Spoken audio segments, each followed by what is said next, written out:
recording video. Are we ready? I think we certainly are. Shall we? Do we need more light? Do we No, need I think less we're light? good. I look beautiful. I think we're great. We're ready. probably gonna need to alter it during the show. But Season 2, episodes 7 and 8. Oop. We're live.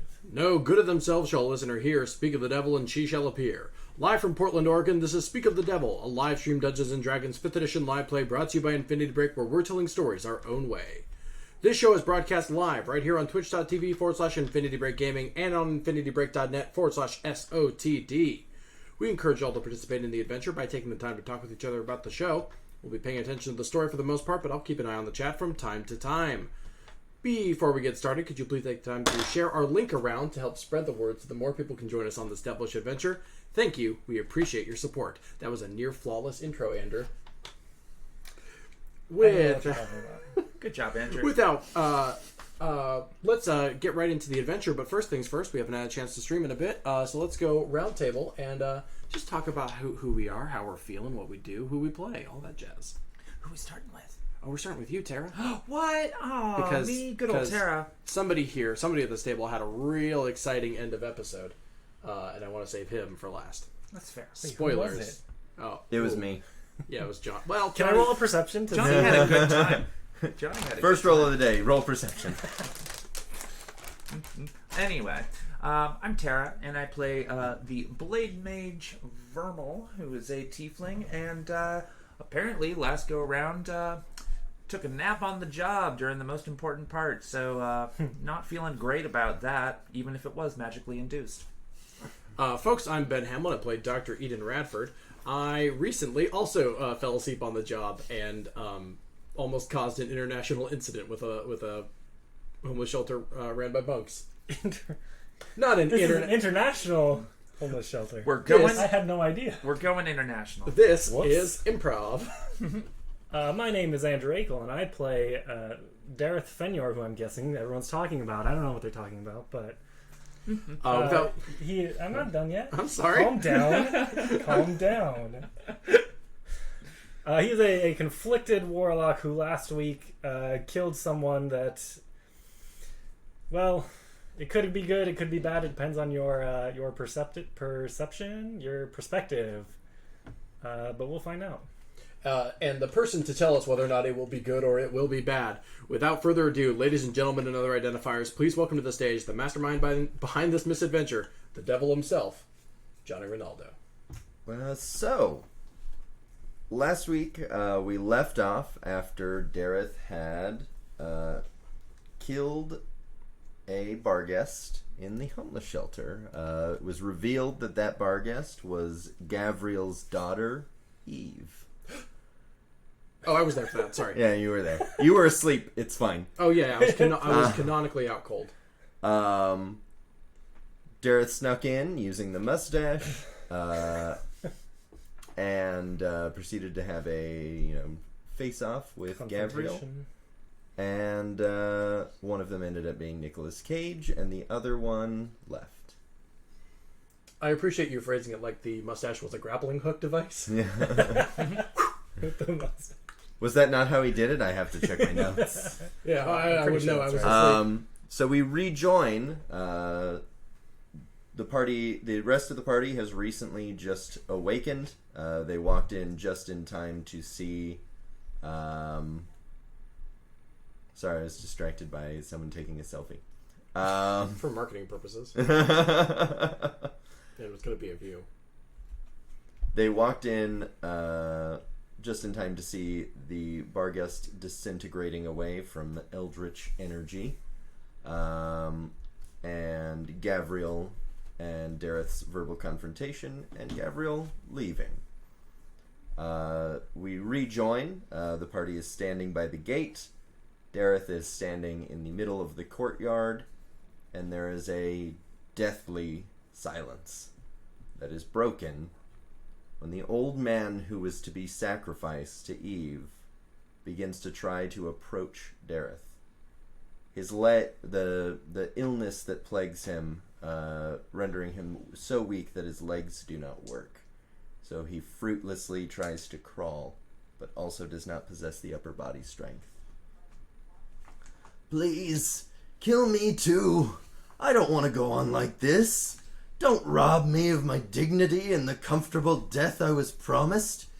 You killed her before she did her part, now you have to kill me. And he pleads to Dareth. I want to look at this guy. Does he look like he is about to die? Like, obviously his legs aren't working, but is his face, like, gone? Does he look sick? He looks ravaged by something.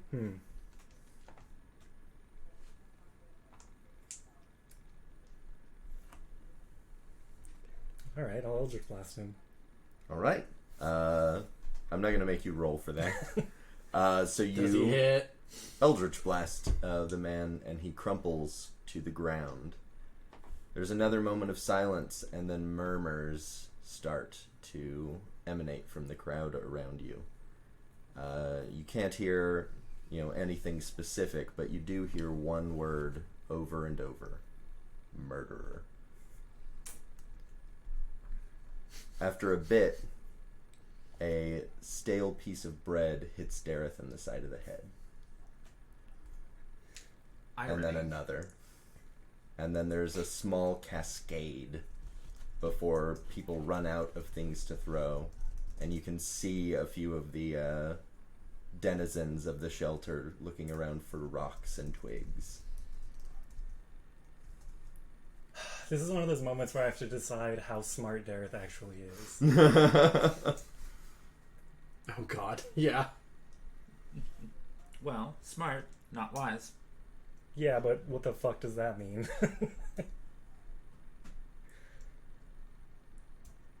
Well, I mean, I can define the difference. I think it would be...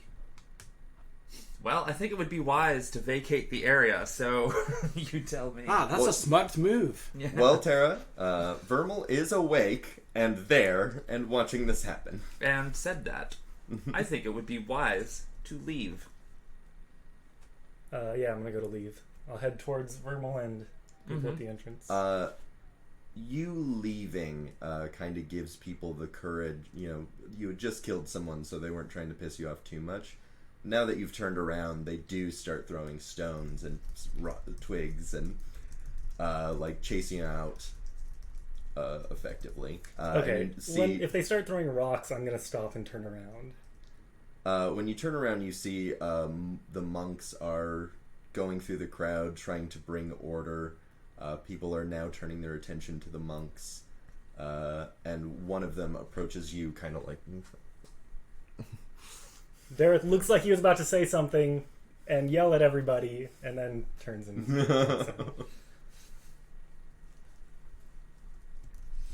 And I'm gonna head over to them. All right. What did we miss, lad? Gavriel's daughter was imprisoned here, and he was feeding the homeless to them. I killed her. Oh, she's like... Did everybody see that, or were we the No. only ones who were spared of that? Not everyone else was asleep when it actually happened, but I think people saw her disintegrating.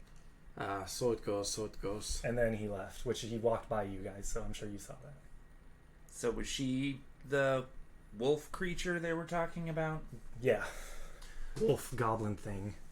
Great. I've seen one before, but Mm. well, yeah, they're not good. Yeah, me too. Not a great sitch. There's not a lot of not a lot a healer can really do by that sort of situation.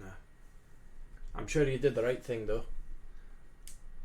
So, just to double check, it's like the middle of the night. Yep. Yeah. Who's that other corpse there? You mean the old man? I didn't. I only just came around the corner. That's who they were going to feed to the bar guest, and he begged me to kill him. And he so got I to them obliged. first. Oh. Alright, well, that's your call. Not what I would have done, but Vermal's You don't agree? You don't think that that she should have been killed? no, the monster that was murdering people, absolutely. Yeah, no, I would have whacked her out with my I would have whacked her out with my hammer myself. It's as the old man. I'm a wee bit. It's fine. It's done. I mean, not a lot you can do about it now. I don't know. Maybe there was a chance to heal him. I'm a doctor, but it's fine. He was No, asking for it. It was assisted. I see no reason not to. Well, Vernal's gonna go ahead and just like do a friendly pat on Dareth's shoulder, and be basically like, I'm pretty sure you did the right thing there. I'm sure it was for the best. Yeah. I Cool. hope so. What is this accent? Where are we going? I don't know. I want to get a drink. Let's go. Yes. I want to sleep right now. What? I mean, sure. I don't know, lad. I just woke up. Yeah. That get you, Johnny? Yep. Oh, I just woke up. We did. I'm not. That's true. Also, go for a nap. Like, that's a group activity that you can go to a place for. You guys want to get a hotel room? Just nap. Is there a napatorium anywhere around here? Like, are we in the right section of the city for that? No, that's C word only. That's No, rich I'm shit. sorry, you're not in Tokyo. All right, I guess that is a shit. place you can go to. Tokyo. It's real. It's a real place, and so therefore we've never heard of it. Let's go to Percy's warehouse. Someone grab Tordek. Oh, come here, Tordek. That's Pippin. Yeah, that's Pippin, buddy. Whatever. Yeah. We'll just say for the ease of this that Tordek is asleep on top of Pippin. As Pippin, like, follows you back to the... I'm starting to get concerned. He's been asleep for like 2 days. Must not be the magic. Mono. Tired little guy. Yeah, let's go back to Percy's warehouse and Cool. we can It's as good a place as any. talk about what to do next. Mm-hmm. Cool. That's where I start headed. All right. You get to the warehouse, which still has a number of refugees sleeping around. Everyone is asleep. Let's head to the basement. Or I head to the basement. You head to the basement. I do. Where are you heading? I'm still on the ground floor. Seeing if anybody is awake. Nope. I Nope. mean, if you're peeking around, we can roleplay that to see if it wakes anyone up. No, I was just gonna say, like, if anybody's awake, it's probably Percy, like tinkering at something. But everybody Percy is at his workbench, slumped over, asleep. adorable. Yeah, Sure. I head to the basement. Cool. Go into the basement then. Cool. The basement is as you left it. Memories. Hold on. Seems like only 3 episodes A ago. 1. Is there a flamethrower? No. God damn it. I mean, good. What did you roll? A 3. No, but what did you roll? Perception. Okay, there we go. Skewer. So, what are we doing, Dareth? I don't know. Oh, I don't. Well, that's fair. Well, you know, we still got we got a good chunk of the day left on the account of the fact that it isn't day yet. And we got that list. Maybe we could. Lad, are you doing okay? You seem real busted up, and I can imagine why. But if you want to talk about it, that's Do you think it was the right decision? which one? Killing her? Undoubtedly, she would have killed 100. She was chained up. She was being held prisoner, and they were feeding old, ill people to her, and in return, Gavriel was keeping the place open. Mm-hmm. Oh, well, that's... I mean... Wait, what do you mean? Like, he wouldn't... He's not gonna run it unless there's human sacrifice every night? He left. Was it every night? He's gone. Oh. Well, Well, surely someone in the city would step in and keep that place going, there's got to be some sort of benefactor, or I guess we can't rely on the local government to do anything.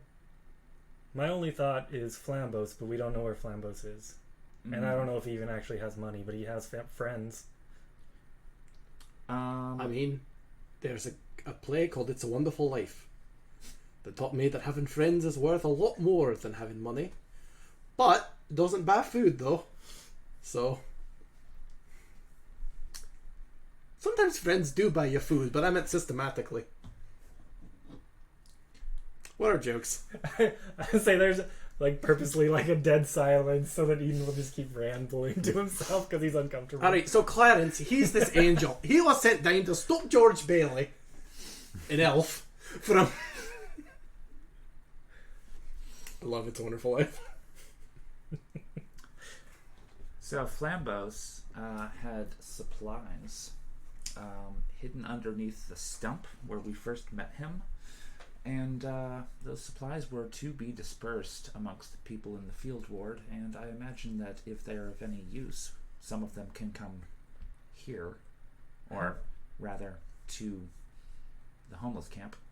Sure, but how long would that keep the place open? I have no idea, because we have no idea what's there. We haven't inspected it yet. Sure. Even if it's just tonight, I suppose it matters. Also, it's under cover of night, so, I mean, I guess now is as good a time as any. Unless you want to take a nap, Dareth. I want to rest. I don't want to go back yet. Okay.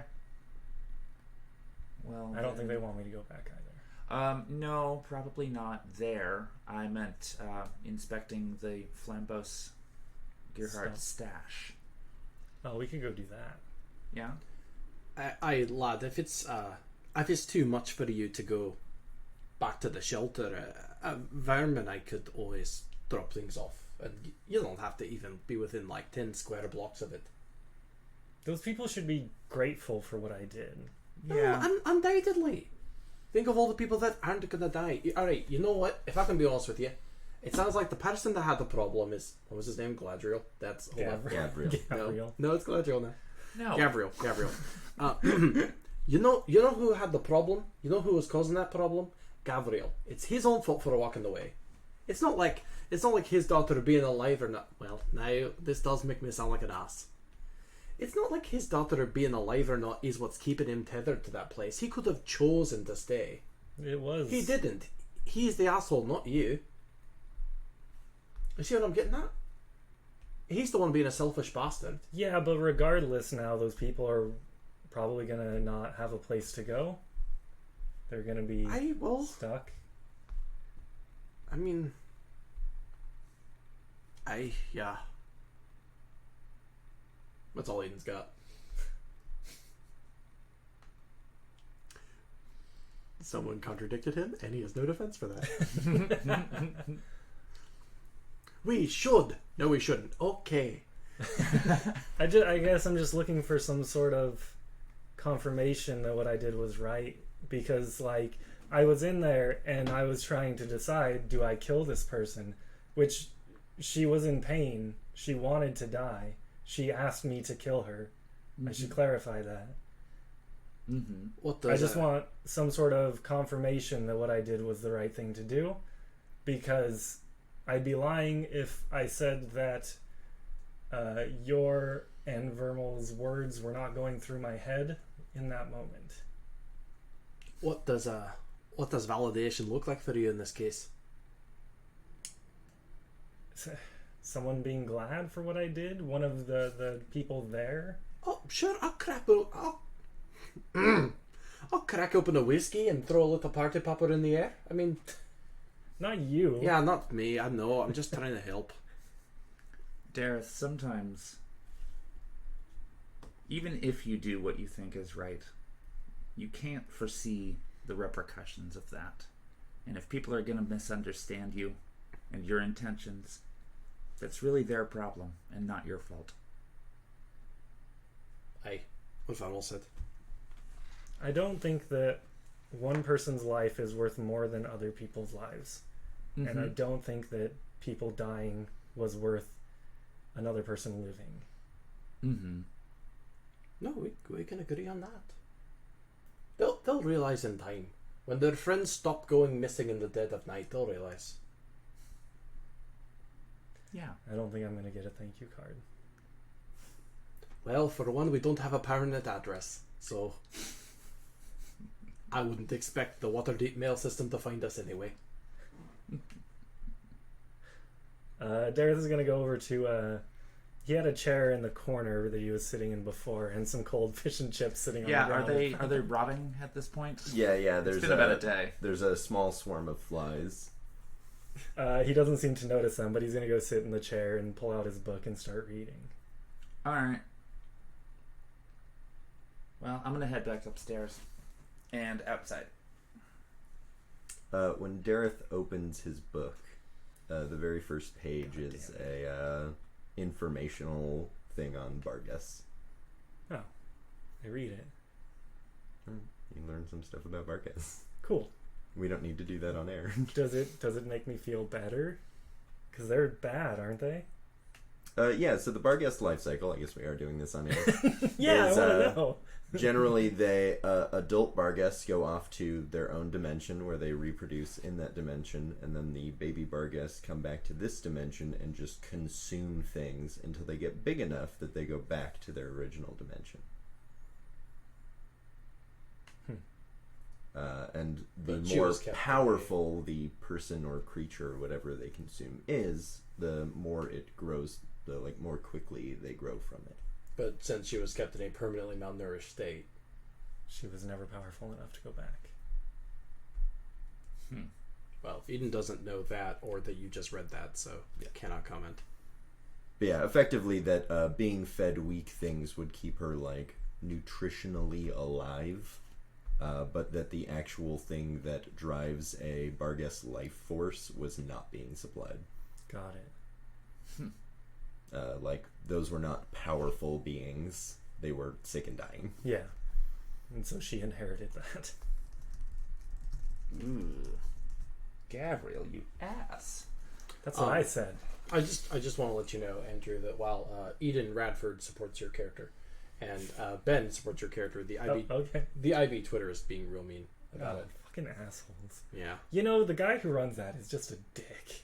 Oh yeah, and also canonically you can read all of the mean Twitter comments in your book. I flip the page and there's just a mean Twitter comment. She's like, fuck you. Fucking Waterdeep 69, asshole.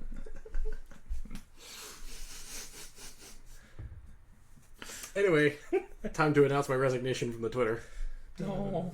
No. Someone snatch that Twitter up real quick. No, I'm not deleting the account. We need it. No, I mean Waterdeep 69. Oh, Waterdeep 69. Yeah, go for it, man. Gotta start an email address first. XX Waterdeep XX69. Yeah. I made it an emo kid. Water X Deep. Yeah, there it is. Get an X in the middle, too. This sucks. Yeah, so I'm just going to sit in the corner and read my book and take me a rest. Cool. Is anyone else resting?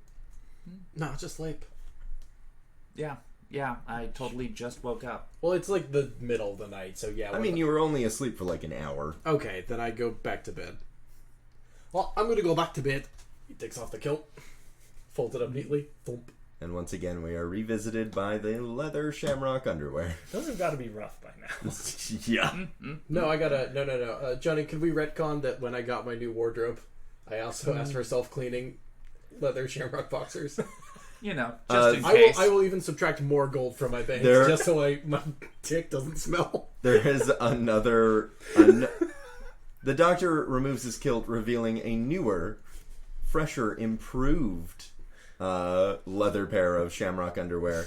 And the shamrocks are gold trimmed and there's Celtic knots in them. Oh, that's fucking cool. This is far more elaborate than I was hoping for. Now I see. Johnny, from the bottom of my heart, thank you. Eden's strutting around, showing off his new boxers. To a bunch of asleep people. Yeah. Thank goodness they're leather, or else you'd... Anyway. It's gonna be hot. Well, I just meant they're definitely not transparent, and that's what matters. Anyway, so Vermal totally went back upstairs and went outside. So after a little bit of stargazing, we'll go get our actual rest. That was 24 minutes without a dick joke. All right, and the party sleeps. They are not woken up by anything spectacular, and it is now the morning. Awesome. I will say, I 100% thought that my book was going to be blank, and I'm glad you didn't do that. Anyway. That is a thing that can happen. You just haven't done the thing that makes that happen. And I hope never to do so. So Dareth obviously is the first one to awaken from his slumber. Awaken. Yeah. Dareth, I appreciate your up and at 'em, go-getter attitude first thing in the morning. Yep, we're going to a ruin, right? Oh, yawn. I'm awake now. I'm Scottish. Not before breakfast, we're not. Okay. I mean, You gotta start the let's day eat off right. breakfast. okay, You hold gotta up. start Hold the day up. off right. Brief meta conversation. We don't have to role play going out to eat every single time we do an episode of this show, right? I believe We can just go do. to the ruin, right? We don't have to go through the whole thing of like picking what we're ordering off this fake menu and paying for it in gold. Dareth pulls a hard-boiled egg out of his pocket and starts eating it. Jesus Christ. I think you just I'm want to ready. avoid swearing in front of our favorite. That too, but it also always takes 20 minutes, and this is only a 3-hour program. That's fair. We have breakfast, and Alright. then we leave town, hopefully in the correct direction. Do we know where we're going? Gosh, we should have had a discussion over breakfast. Yeah, you were handed a map. Yep.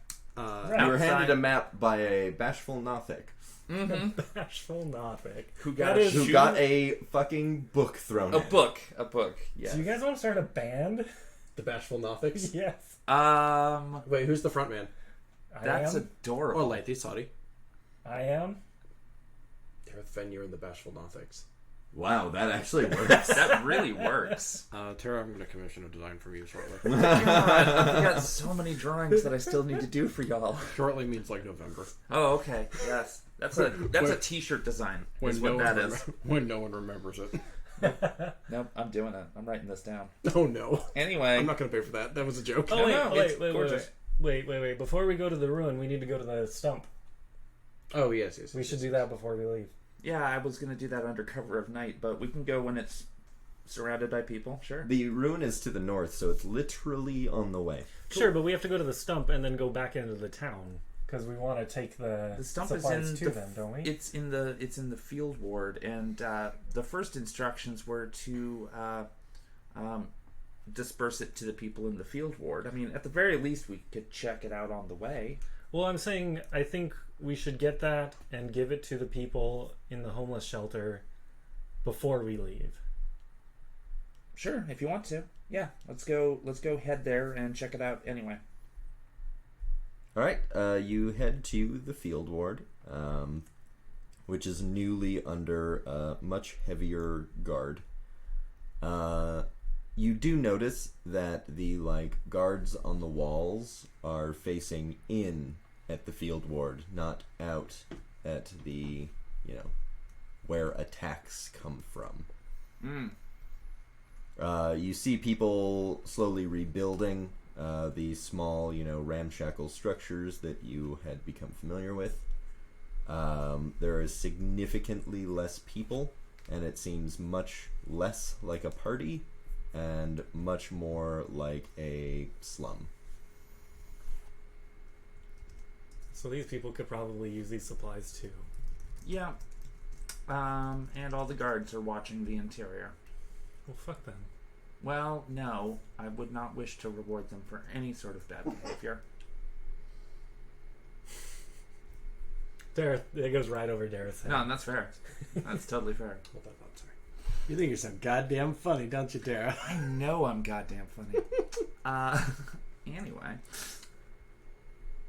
Well, let's see how many. Let's see what the supplies look like. Yeah, let's check out what the stump looks like before investigating the stump, because wouldn't want somebody to know that was there the whole time. For definitely our listeners and not just me, what was the deal with the stump? Just so we can catch everybody up. So you remember about 15 minutes ago when I said that the stump contained all these supplies that were I was hoping supposed for to be... yes. Okay. No, I mean literally for the audience. That's okay. So, Flambos, Gerhard, after Vermal broke him and the other prisoners out of jail through a secret underground awesome, which was a ton of fun. The refugees are now at Percy's warehouse, where they were all sleeping, and Gerhard himself has gone a-traveling, but gave Vermal the heads up that there's this stump where we all first met him, where he had his axe embedded in the top of it, and underneath it was rumored to be supplies for the people in the field ward. Not specifically the people in the homeless shelter, specifically for the people in the field ward. And that was really it. That's all that he said. And we, of course, have never meddled with that. Nope. At all. So now We here we never are. went back to it because when it was all going down, like the field ward was completely under guard after they had arrested all of those people. As it is now. Yeah. So, whoop whoop. So under cover of night might be the better option, but at the same time, we're here now, so we can make a decision. Ah, this place is swarming. Yeah, End scene. it doesn't look as nice as it did before. Well, it didn't really look nice before yeah, I was either. gonna But say. Vermal's gonna look for the stump. You know exactly where it is, and Excellent. it is very easy to find. Excellent. What's the crowd situation look like? Like I said, it's much more sparse than it was before, Okay. and people are moving around a lot less. The people that are out there are generally either working on putting together, a tent or a building, or are just sitting. Cool. Is the stump located in an area where the guards might not have a completely... It is an open field. Yeah, okay. So, It is very much in almost the exact center of the open field, so if it is the furthest point from every guard at once that is possible. score, so... Cool. Almost as though it was planned. Who would have done that? Cool. Eden says to no one, sorry. Is there anybody around the stump? No. Cool. People have... It seems like people are setting up camp around that area, but leaving the area itself open. Cool. I'm gonna go sit on the stump. Cool. Ballsy. Have you met Vermal? You do notice when you sit on the stump that a couple of... Cops. If there were security-looking folks amongst these circus-looking denizens, they're watching you. Cool. I watched them back. these are people in the field ward. Though. Yes. These aren't people up on the ramparts. Yeah, this is not guards. Cool. So we got kind of like a... There's no, like, crime scene tape, but there might as well be. Like, it's cornered off, or... Not stuff? quite. It's more like everyone... It seems like everyone knows about it. Dareth doesn't know any Ev- of this, so like- this is out of character. It seems like everyone knows about it, and they're watching Vermal to make sure she's not stealing things. Which she is going to. Well, maybe. I mean, Maybe. that's... Yeah, well... it has yet to be seen. That's the plan. Nothing in the future is real until it happens, yeah. But that's the plan. Well, seeing as It's how- also of note that this is like where Flambos hung out. Oh, And they're sure. leaving his campsite open. Okay, so less like police taped, more like it's sacred. Not holy. I mean, you Could don't be, know. Could be both. Yeah, little column A, little column B. You would have to ask them. Hey, guard! Cool. Is this more sacred or no? Whatever. I was gonna say they're not objectively guards. So did you? Canon No, I just did alert not the guards literally that know. I'm here. I did not literally yell out into the Okay, audience. okay. I want to. I'm gonna walk up with Vermal as well. Cool. So is this the stump? Yeah. Eden's gonna hang back and keep out a watchful eye. Okay. How do you open it? I don't know, but I noticed that people are noticing me sitting here. Makes me wonder if we should do this under cover of night. Dareth is gonna look around for people noticing. Okay, go for it. That's a 2. You don't think anyone notices. I don't think anyone is watching. Vermal, you are making eye contact with someone. Yep, I am. Off in the distance. That was literally like Dareth like turns his head around, looks real quick, and then like, nope, we're good. Mm-hmm. It's clear, all clear. The coast is clear. You're Yeah. good to go. Go for it. Now. So while I'm sitting here, I'm going to stop looking at the other people, and I'm going to inspect the very stump that I am sitting upon to see if anything looks out of the ordinary or not tree stump like. Give me a roll. I will do that.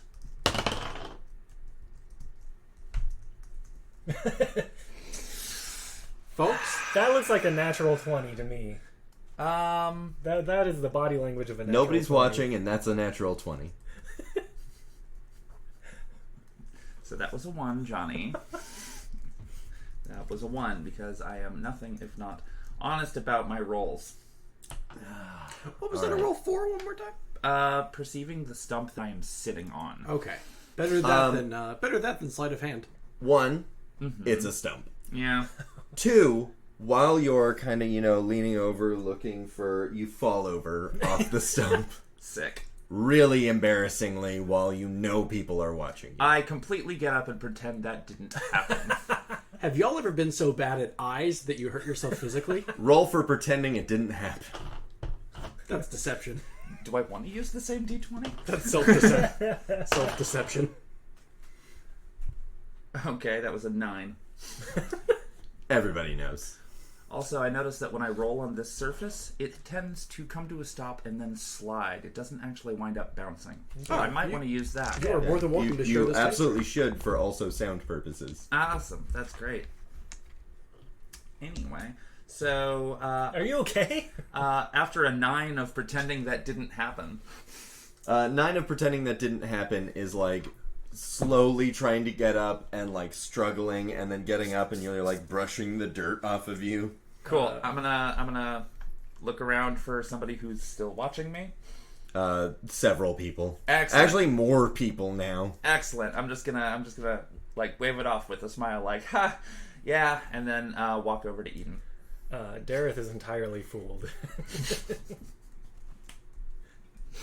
It really seems like you meant to do that, but I can't figure out why. that was a real cool trick. Interesting. Let's go talk to Eden. I didn't know you were a performer for a moment. That was amazing. So I'd ask what you find out, but I think I got a guess. Let's go to the ruins. Verma, I am so excited that you were able to discover gravity like that. God damn you, Eden. Let's go to the fucking ruins. Eden looks smug as hell right now. Incidentally, so does Benjamin Hamlin. Wait, but you said people were watching us when we were at the stump? Yeah. Well, maybe we should talk to them. Ferndel's fucking embarrassed. Yeah, go for it. Which ones? Can you point me to them? Do I have to roll to point out somebody who was looking at me? Oh, Nope. thank God. I'm going to totally do that then. That person. That one. Blind. He's like staring at me. The friendly looking one. Oh shit, they were blind. Okay. The friendliest looking of them. Who was totally watching me biff it on the ground. The friendliest looking guy looks like in the circus vibe, like he could be the like strong man at the freak show. Johnny, Nice. please. Yeah. Oh yeah. Big swirly God, mustache, yes. like big tuft of like chest hair coming out of like a leotard. Leopard print? No, like pink and yellow stripes. Ooh, just as good. Yes. Dareth turns around, reaches into his bag, and pulls out his own mustache. To get in good with this guy. I'm just Awesome. saying, gold value for entertainment value, that mustache was a good purchase on my end. Best shopping episode ever. We did it, team. We found comedy. Alright, I'm gonna spike up my mustache as much as I can and then head over to our strongman. Mm-hmm. As you approach, he nods. That is a very nice mustache. Thanks! I like your mustache too. I don't know where this accent came from. I don't know where your accent came from either. Hey, I can't help but notice that Flambos is gone. His smile immediately goes away. I was just in town and I was hoping to come and see him. You missed him, unfortunately. Oh, is he on a trip? Where'd he go? We don't know. Oh. So are you guys just keeping the section, just keeping his campsite open then? Is that what's going on? Think of it like you set the place at the table even when the person is gone. Oh yeah, of course. Can I insight him real quick? Yep. God damn. You believe him. That's a 5. Oh. Okay. Well, that's a lovely stump. Have a good day. It's a lovely.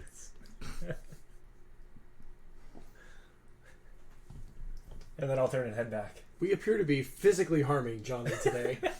That's the third time he's had to kind of bow out for a moment. I've seen lovelier stumps. So I walk back over. It sounds like they're just keeping his campsite cordoned off for like putting a placemat down for someone when you think they're going to be there, but maybe they're not there yet. So it's probably going to be safe if we leave it be for the time being? Yeah, that was my... Well, I think it's going to be safe regardless, but my question was whether they...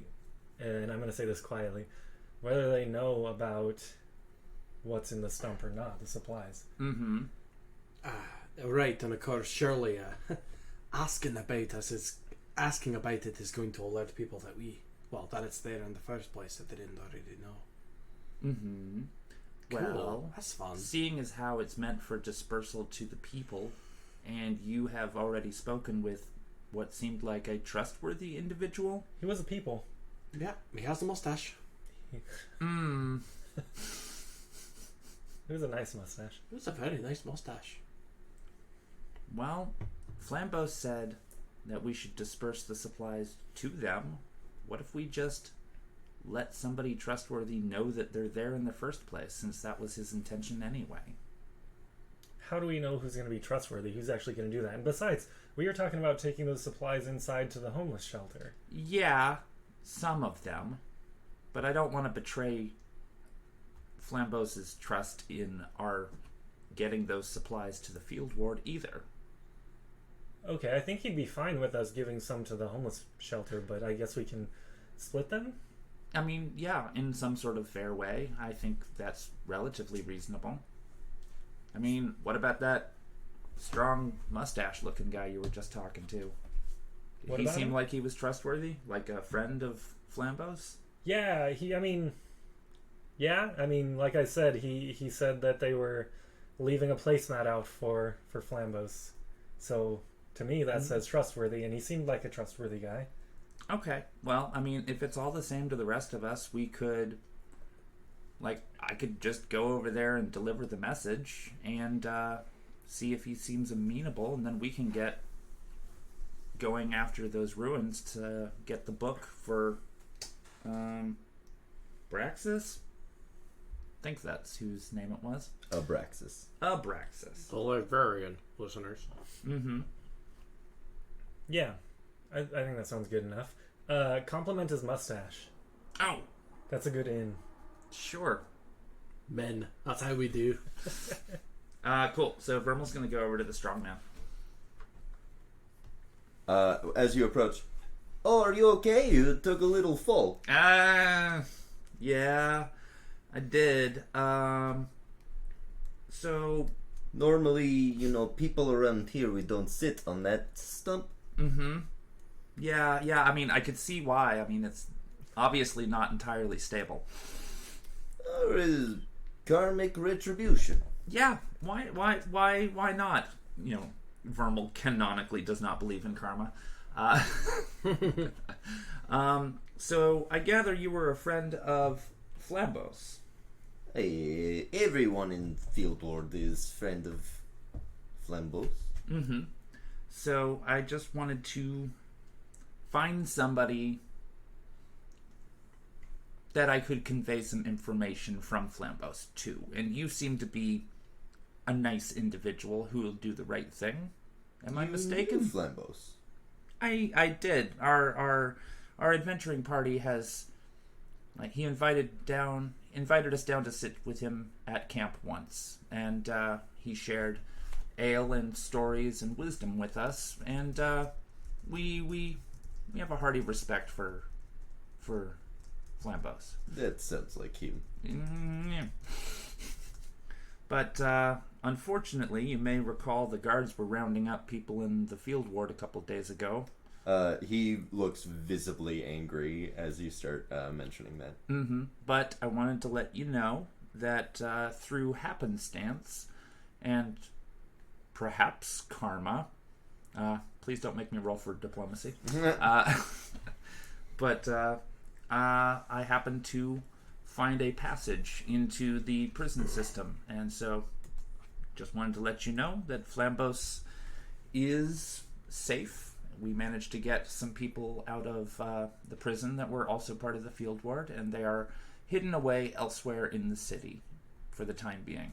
So he picked you up off the ground in a giant bear hug. Oh, okay. Mm-hmm. Like your back pops like a couple times, like I've been trying to get that out for a while. Thanks. and like swings you back and forth.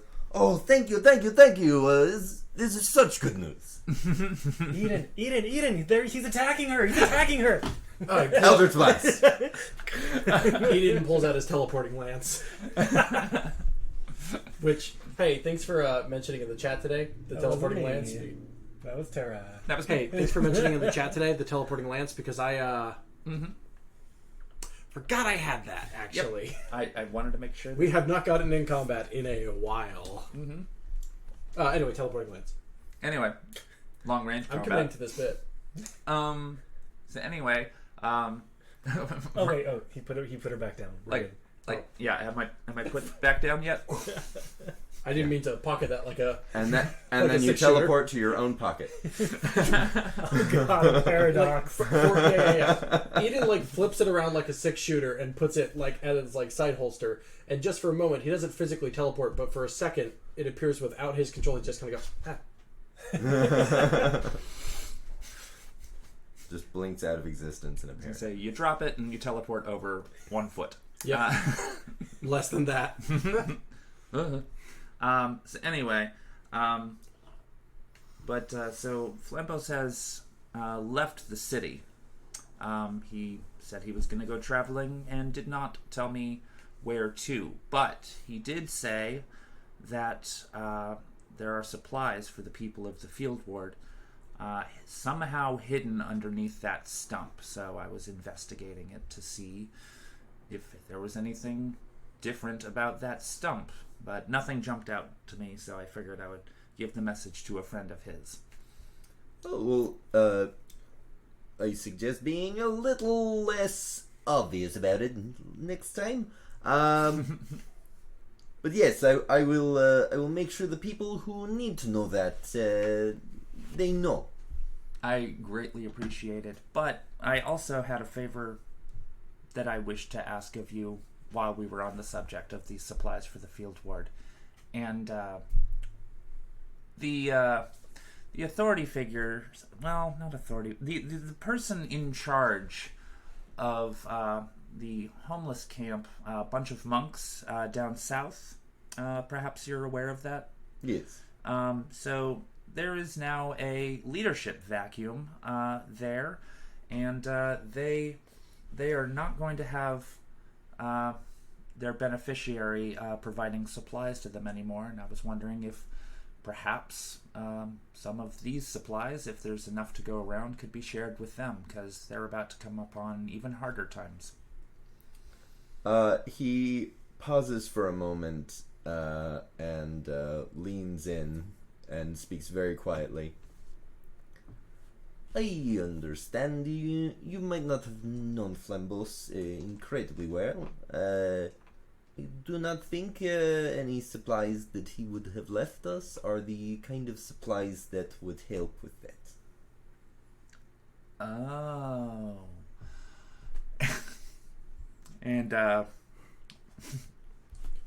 Say, It's 500 balls of yarn. say no more. But I did want to take the opportunity to... We will do what we can, we've taken people all the time, as you experienced yourself. Mm-hmm. We will do what we can. I will take it under advisement, and I appreciate you telling us where these supplies are. What is your name, friend? God damn it. Boris. I'm It's gotta be. Boris Michelson. It's a pleasure to meet you, Boris. I'm Vermal. I hope to see you again. He bows. Johnny, a suggestion? Boris fake naming off? I almost said Titus Kovlisk. Yeah. I was going to say, no. As I kept edging into that accent and trying to get away from it. I heard you crack once, and I was about to go, Johnny. Johnny, by your estimation, how many people were in that homeless shelter? Let's say like somewhere between 60 and 80. Woof. Okay. Higher than I thought then. Mm-hmm. I would have said 50 at most. Cool. Then I wish Boris well and head back to the crew. Sup? So, So how was Boris? Or excuse me, hold up. What? I am not Boris. I'm Boris? Can you listen that far away? I have a Eden. I have a 16 How many things have in you been passive listening perception. to? No. So who's your friend? That's Boris. I think the information will be safe with him. what did you talk about? I basically had enough conversation to confirm that he was trustworthy enough to know about the supplies that are hidden, and I asked on behalf of the homeless shelter people whether or not they would be willing to share in some of that, and he gave me the distinct impression that the supplies were not necessarily those that would help the homeless shelter, but they would take it under advisement and see what they could do about the unfortunate situation that they seem to find themselves in now. Did any of us maybe get a better inkling of what those supplies might be? I can't imagine there's any. Let's talk about it after we leave town. Yeah, certainly. Let's get the move on. You're quite right. We're losing daylight. Mm-hmm. Well, it's still morning, isn't it? Well, it's gonna take us time to get out there. We're gonna lose it. It's true. The daylight has been lost. All has fallen. Alright, so are you heading out? Yeah. Alright. Well, that's two. Yeah, we're all heading out. Okay. You head out on the path. You notice on your way that the war camps have grown in size. It's nice to be outside. Yeah. Okay, so I noticed then.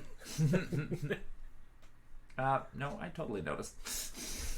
We've been in the city for so long, it's nice to just be outside for a bit. Yeah, where it's nice and spacious. And Dareth says probably too loud. the bugbears are plentiful. Is there a path in the general direction on this map that we could, off the beaten path kind of a thing, get away from these camps? Not really. I mean, the camps encircle the city, so you're going to have to pass them. And the main road seems there aren't raids that are going on the main road.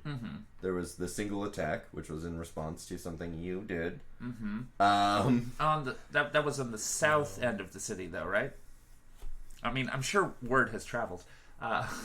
But yeah, so the main path seems to be where you would go to not encounter a bugbear. Cool. Let's travel, friends. Okay. It takes you a couple of hours, but just as the sun begins to set, you come upon the mountain range, which has a big red X on it on your map, and you see a large, decrepit 3-story tower jutting out the side of it. All right. That's so rude if I've ever seen one. I roll knowledge history. Have you ever seen one? That's a ruin. Nice. I actually roll a 17 plus whatever. So anyway, I think that's actually pretty accurate. So do we think this is the place? Yep. I guess it seems that way. I mean, I trust Eden. I sold. Well, we should probably we could do this now, right? Do we want to set up camp, or do we want to inspect the ruins now? I mean, do either of you need to rest? No, we just did that. Not really. We just walked all day. I vote we go in now then. Ready? No, I wasn't. I wasn't thinking we were doing anything else. Cool. Heidi ho, let's go. Let's do it. We do it. All right. Let's approach. Is there like a front door that we can approach? So as you approach, you notice that the tower juts at, like, there's a steep mountain side that the tower juts out of. So you don't immediately see any way to get there. As you get closer, the forest clears away and there's this hidden kind of overgrown like landing. I'm not sure what word to use for it. Like a reception area for a temple. Okay. Yeah, sure. But it's outdoors. There's, benches. Oh, and sorry, patio. Sure, patio. Anyways, It's a French question.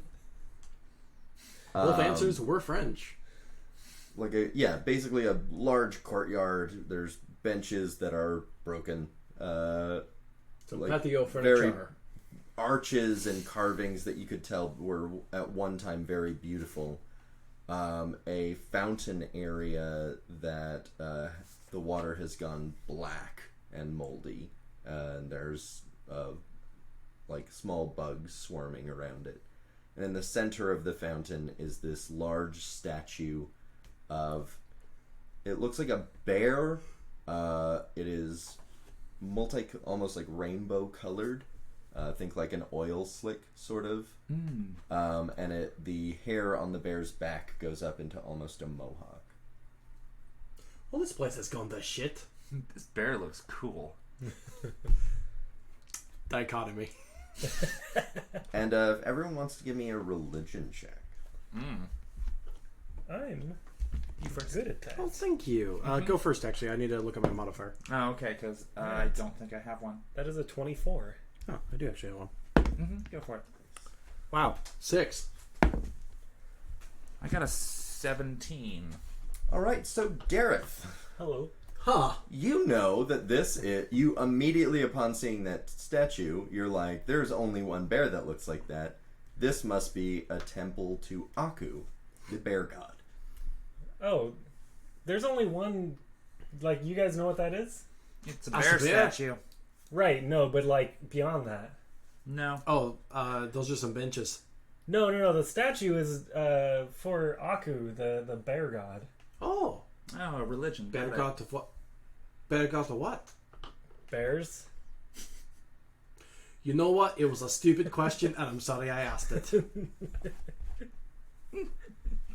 Is there something that it would be a god of, or is it just like it's the god of bears? No, it's the god of bears. Okay, that's what I thought. I just wanted to make sure I wasn't being dumb. Do the bears worship it? They must, surely. Clearly. Good for them. We've all got something. You would know also that this is a very weird place for this. Like, generally, the like worship or even acknowledgement of this god is like some way far off on another continent shit. This seems like a great place for this statue. Actually, it's a really bad place. It's a really odd place for this to be. Oh, you don't say. Yeah, I do say that. Huh. Like, normally this would be on some other continent. Like, there's not many of these here. It's strange that it would just be walking through the forest and there it is. It's cool that you know all of this, because I look at this and I just think, cool statue, and then you're like, well, in 1412, you got all this cool information. I just think that's neat. That's a neat 1412 is so far in the future. I was Anyways, I was about All to right, say then I that. said 412. Anyway, cool bear. anyways, Back in the while year you're two. talking, give me perception checks I can do at that. a disadvantage because you're talking. That's really just fucking mean to do that to me. Can I say Whoa. that? That's a 0, Johnny. Are you happy Excellent. now? I am super Are you happy. happy? It's amazing. Incredibly. 9. Cool. And Tara? My perception check is the same on both of those D20 rolls. Which is? 3. Dope. So proficiency's 6. Go 6. team. Gareth There pokes you both go. of his eyes out. He's now blind. His perception goes up. Nice. Oedipus squad represent. Or wait, no. Wait. Never mind. Please don't join Oedipus squad. Yeah, no, that would be real weird, and I request that you don't. I think my parents are dead, so. So do we? No. Let me... Please hold. I'm gonna drink some water. Oh, there's a light blinking on Dara's book that says to drink water. While you two are talking, Eden, you suddenly feel a sharp pain in your back as you are flung 5 feet directly in the direction that you are facing. Everyone else, you see a bear come up behind Eden and swipe him, throwing him 5 feet forward. I'm just having such a... Oh, jeez!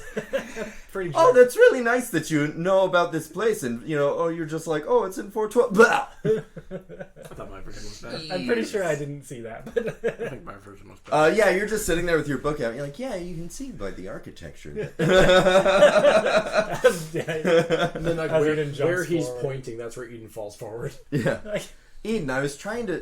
You don't no, want to. don't touch it. Don't be disrespectful to this culture. You're gonna break it. Get off of the. Oh, a bear! Yeah. So if everyone wants to anyway, roll initiative.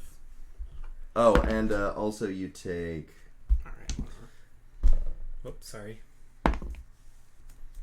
Johnny, can you edit that out?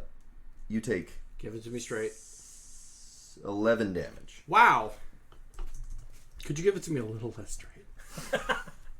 You take 11 damage. You motherfucker. Welcome to Oedipus Club, everyone. This joke is bad, and I'm dropping it now. You should. Just like Oedipus dropped his eyes on the floor. That is gonna be a 14. Cool. Let me get a. It's all great to me. I need to start remembering my paper notepad because that is how I do this way better. Yeah. So Dareth, you got a 14? 14. Dope. Doctor? 11. Dope. 11.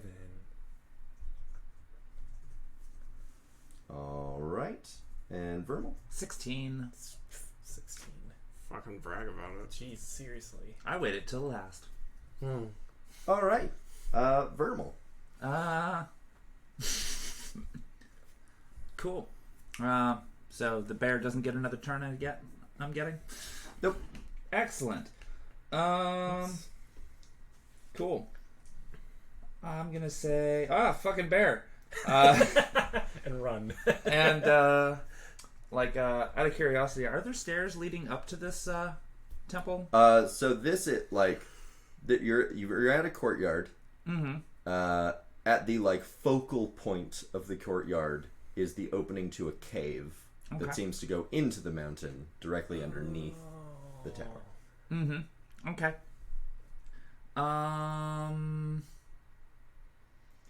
Cool.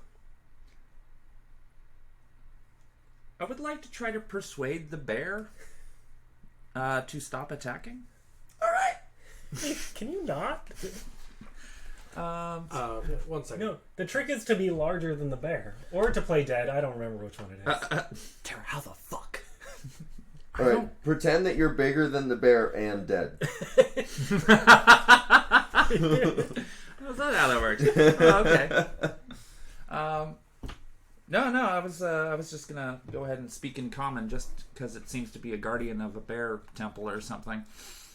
Yeah, so I'm gonna do that. Oh fuck. So that's a 19. Cool. And I'm basically gonna be like, hey, we don't mean any disrespect. We just passing through. Roll me an insight. Okay. Cool. Oh, that's a 10.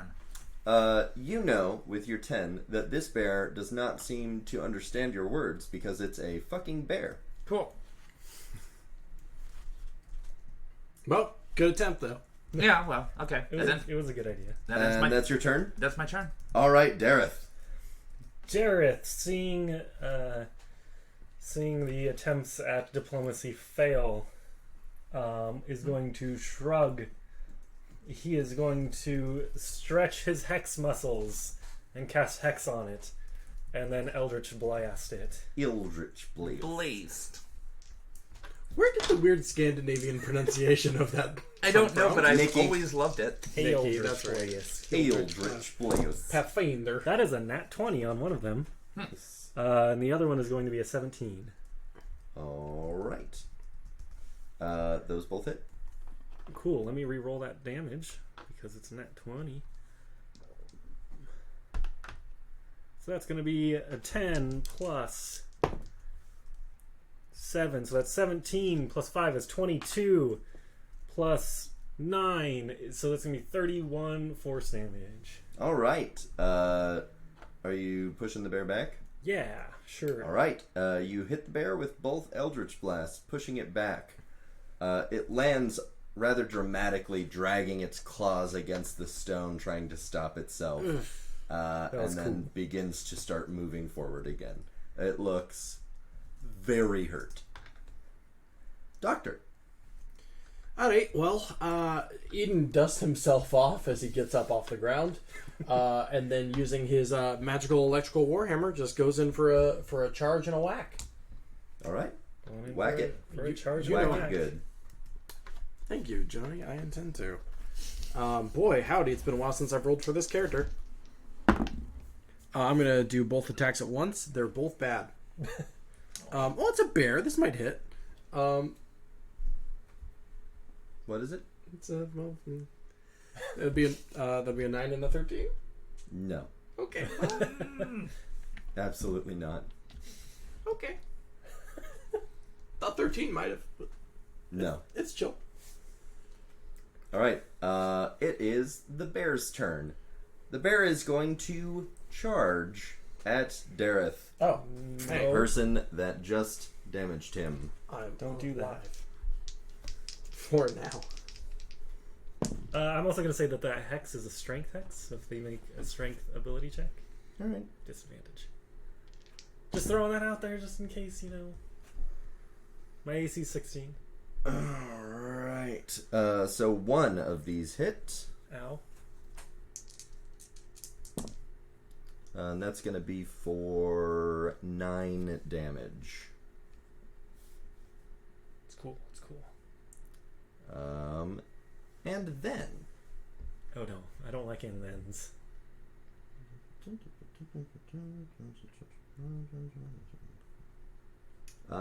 Hey, Dareth, make a Constitution saving throw. Okay, I will. 8. Cool. You are frightened, and you take... Oh wait. Do I have a thing against frightened? No, just charm. And you take 15 points of necrotic damage. Ow!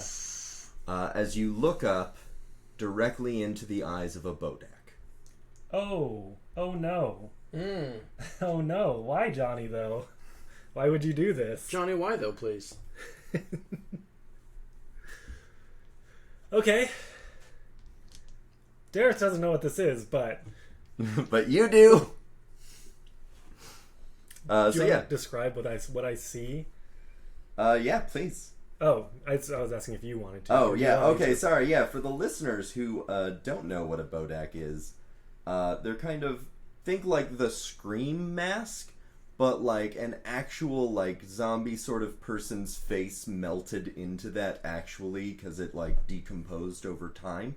And yeah, they're basically just like, if a humanoid is killed by pure evil, they reform as a Bodak, and they're fucking monstrous. So, two things. One, what a cool character design. And then secondly, ew.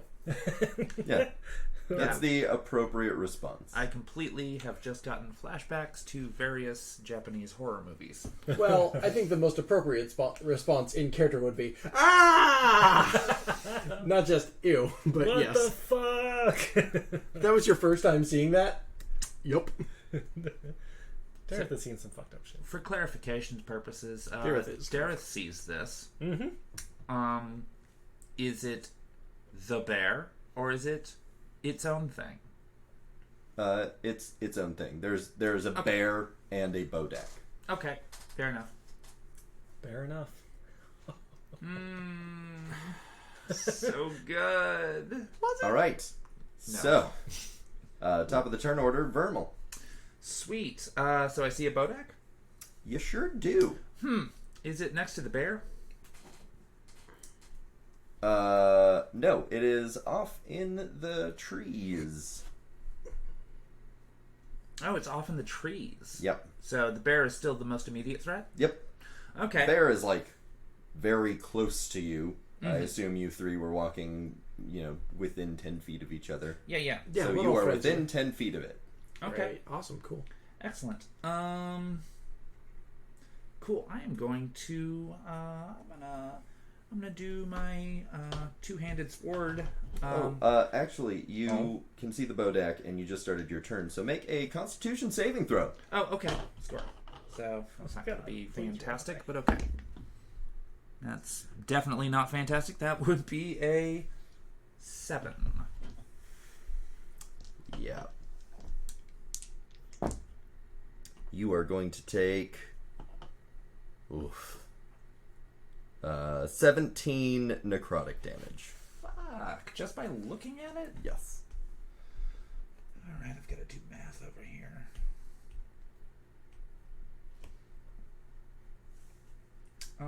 Who's better at math? 52 minus 17. 45. Wait, 35. 35, Johnny, yeah. Alright. I'm glad you can do that in your head. Excellent. Cool. I mean, I did it wrong the first time, in fairness. That's also true. But you said 17, not 7. Yep. Got it. Also, bullshit. Cool. Wow. So I'm gonna try to attack a bear. A bear. Oh, hey, just a quick, this monster note. Unless surprised, which the, Dareth definitely was. The Dareth. A creature can avert its eyes to avoid the saving throw at the start of its turn. So, do you avert your eyes from the bodak? Well, you don't know what it is, so... And that already happened. Yeah, that already happened, but in the future... Wait, is the bodak the thing that you used in the tabletop day stream? Mm-hmm. Ah. Yes. I acquired some meta knowledge just now. Because I watched that. Marvelous. Anyways, moving forward. Which I will not be uttering at this table. So, anything else? Nope, that's it. Okay, score. You just learned that looking at it hurts. Yes. Which is about all the meta knowledge. All I needed. So I'm going to use both of my attacks against the bear. All right. So, that first one's going to be 14. And the next one's going to be 19.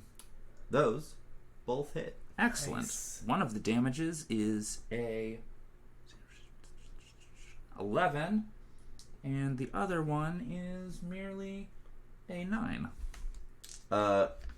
Vermal, you walk up behind this bear that is, rear up on its hind legs, about to come down on Dareth again.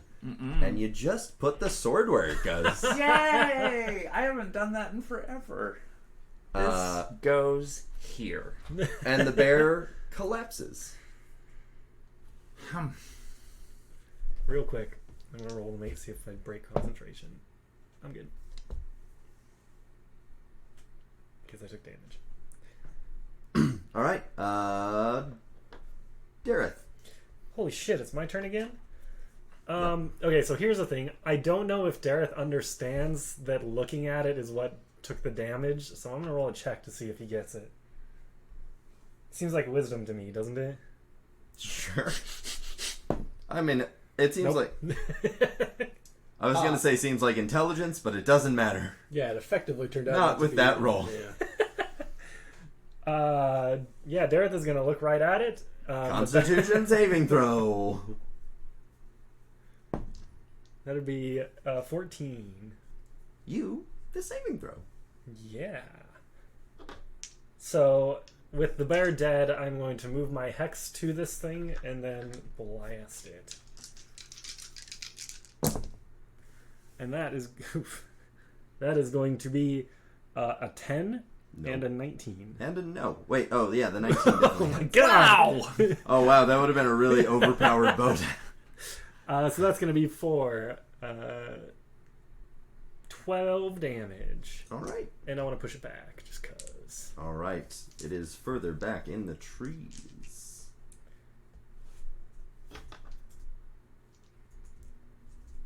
And... Doctor. So it is how... your turn. I'm by where the bear was. Mm-hmm. Well, the bear's still there, but... Dead. Yeah. Sorry, I didn't mean to sound so broken up about that. Yeah. So how far away from the... So after being pushed back, Uh-huh. it is now 40 feet away from you. I think it might be the best time to... Oh, maybe I actually don't want to throw the javelin that teleports me to wherever the javelin lands. Right next to that. But I don't have anything ranged, so let's just do Sacred Flame.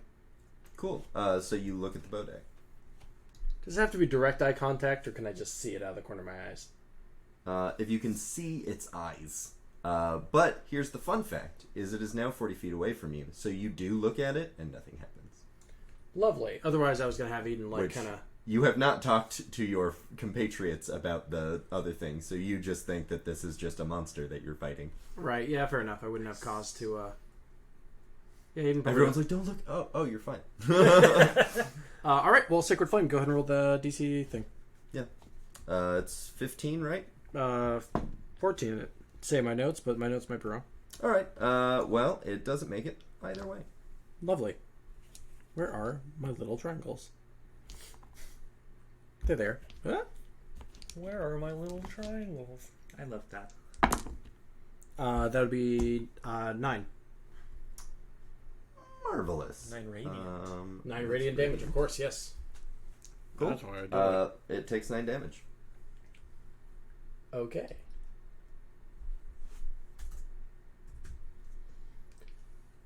All right. Now it's the Bodek's turn. It moves 10 feet forward. And it's going to...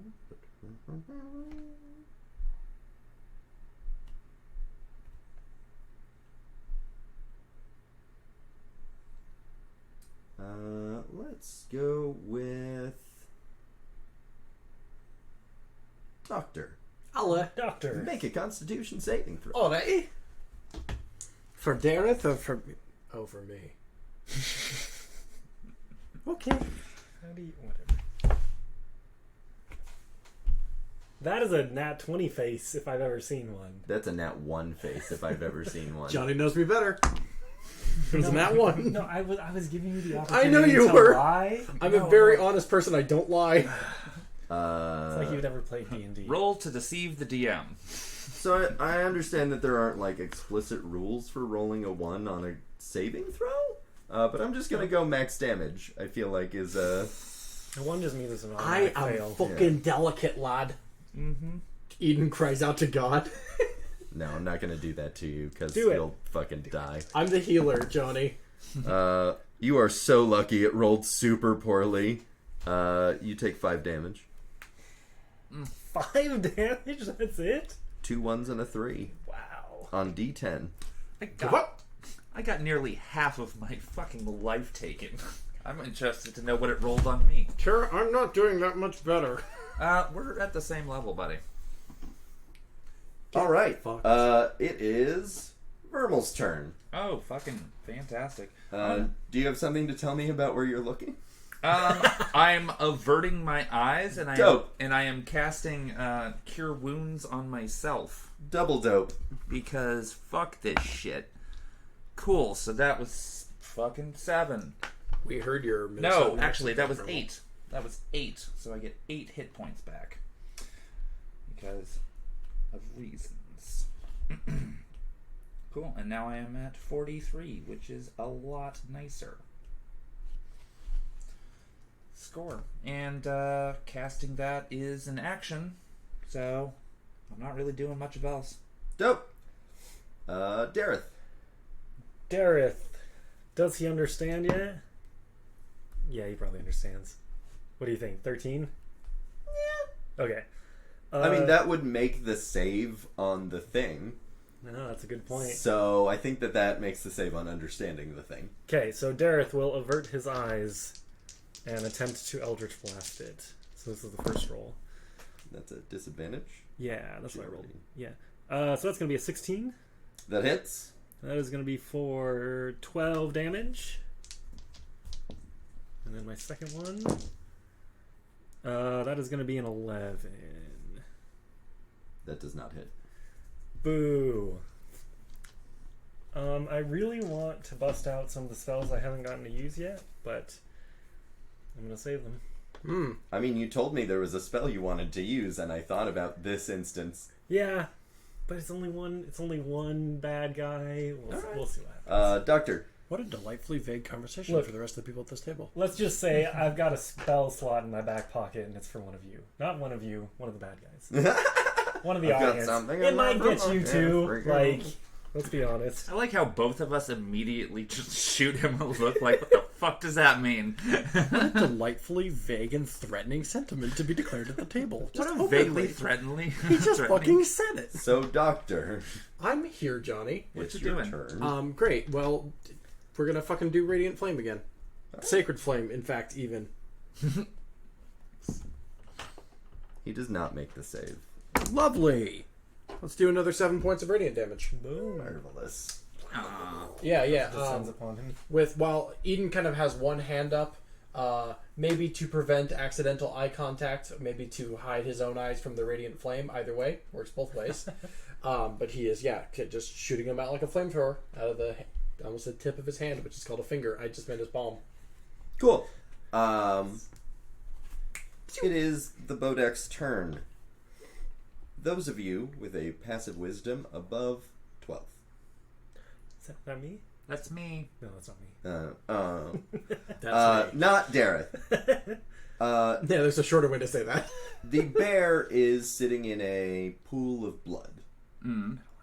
And you begin noticing the blood receding back into the bear. I don't like this. Balls. Well, Dr. Eden, roll a Constitution saving throw. balls. I like the game show host Dr. Eden, you're way up you next. said that. Dr. Eden, roll that Constitution save. We have a brand new Prius if you win, your own death if you die. Why am I for whence? For Bodek? I'm not Constitution. I'm not making eye contact, am I? So I said I had my hand up. you looking at it at the start of your turn is a thing that happens passively. Said I had my hand up. This is an action that the good thing This doing. is an attack against you. So 12. All right, that's cool. It's chill. No, it's fine. That sounds like a low damage sigh, I think. Well, he didn't roll it yet, so now he It's did. not. Johnny. 22 damage. Fuck! Gosh, this show was nice while we were alive. Vermal, it is your turn. Oh, fucking great. I'm super fucking excited about that. Super fucking great. Spent them in So, good company. If you're quite finished, it's my turn. I'm just I singing a love funeral you song. singing. I love your singing. Don't get me wrong. Thank you. I'm just preparing for my own funeral. Yeah, but you don't get to sing at your own funeral. That's true. I won't be present. Well, I will be, but anyway. You know. Score. So the bear is for all intents and purposes is T1000 regenerating itself. You know, I actually was trying to think of the name of that one. So yeah, pretty much. All right. Score. Okay, so what I'm gonna do then? All right. Do. Okay. I'm going to cast Burning Hands on it. Okay, so that's going to be It's going to be a 17. And I'm casting it at the 2nd level, and I need to borrow a d6. Proceed. If 17 hits? Question mark. Yeah, clearly. I mean, it's an I'm checking. Effectively inanimate object. I mean, it's a magic bear corpse. So I mean, like, I don't know what its magic armor is. Yeah, a 17 hits the dead bear. Sweet. Well, and a Burning Hands is a dexterity save on the bear's part, and I don't think dead bears are good at dexterity. No, it auto-fails the dexterity save because it is a dead bear. Mm-hmm.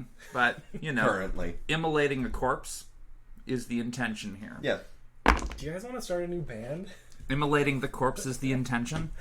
No, just immolating the corpse. No, I was going to say... first album. Like, that's Gareth Fenrir that's the name of the album. The Bashful Nothics. Bashful Nothics. Somebody write that down. Sweet. So I'll do it. 3, 7. Cool. That's gonna be 13, and then 17 damage. Excellent. You release a cone of fire from your hands, and the charred remains of the bear sizzle and pop.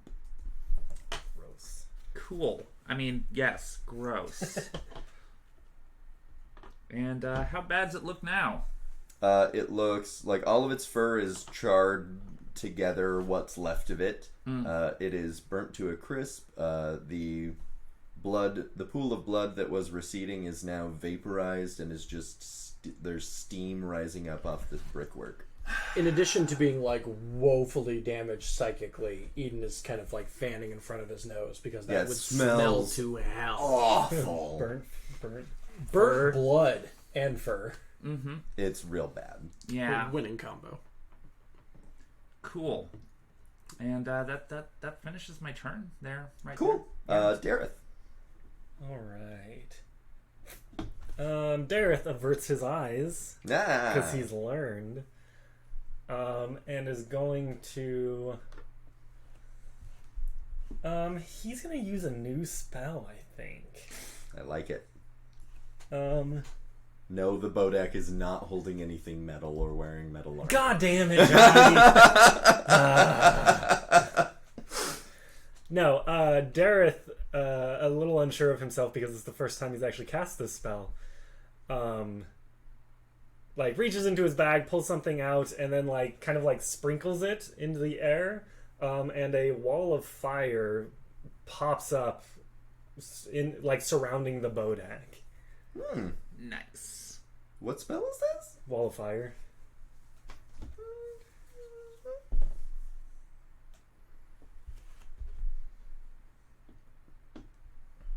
Folks, we have a Patreon at patreon.com/Infinity Break, where for as little as $1 a month, you can get access to all sorts of behind-the-scenes content from Infinity Break. Once again, that's patreon.com/Infinity Break. So I want to... So the Bodak has to make a dexterity save. It fails. Nice. What's the most fiery one? That one. Burn. Oh, these are the wrong dice. Okay, but they were the right dice. No, they're D6s. Oh, should be D8s. I thought you were going by color scheme. No. This is not an appropriately aesthetic dice choice. I need a D8. Give me a Here you fiery go. D8. I can't use the DM's dice. I don't know. The D8s have been doing real good today. That is not fiery. Give me that. Jesus. All of my dice are cool colors because I'm cool. That's not fire, though. Fire's not blue unless it's really hot. Red is better. Anyway. All of my colors are cool colors. They're all blue and purple. God, Ben, you're just rolling the... God damn it. So it's going to be 7, 8, 9, 10, 13. That's 15 fire damage. Did you grab from my runic set? Yeah. Okay, that one's cursed. Well, don't get it away from me. Why do you have a cursed die amongst all of your Because other it was dice? a gift. Oh, that's fair. Flames, a wall of fire bursts up. It's because I lost one And of the the forest is probably on fire, but that's not my problem. The gang starts a forest fire. The gang brings down the forest. All right. That also is concentration, so my hex ends. All right. Doctor. Fuck. Okay. There's a wall of flame now. Yeah, you don't have to avert your eyes because you cannot see through the wall of flame. Yeah, Eden is like kind of holding in his chest a little bit, trying not to hurl, having just received all that psionic damage, and then like kind of regains his footing just long enough to go, okay, and looks up for the first time in about 3 seconds and goes, ah, fuck. Less loudly over the battlefield. Lad! Didn't need to ask who caused this. What you bloody do? Kill the thing! Kill it!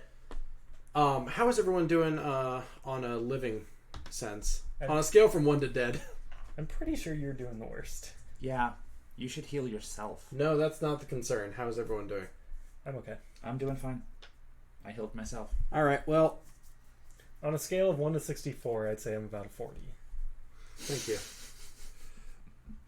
Eden's bald head begins to glow.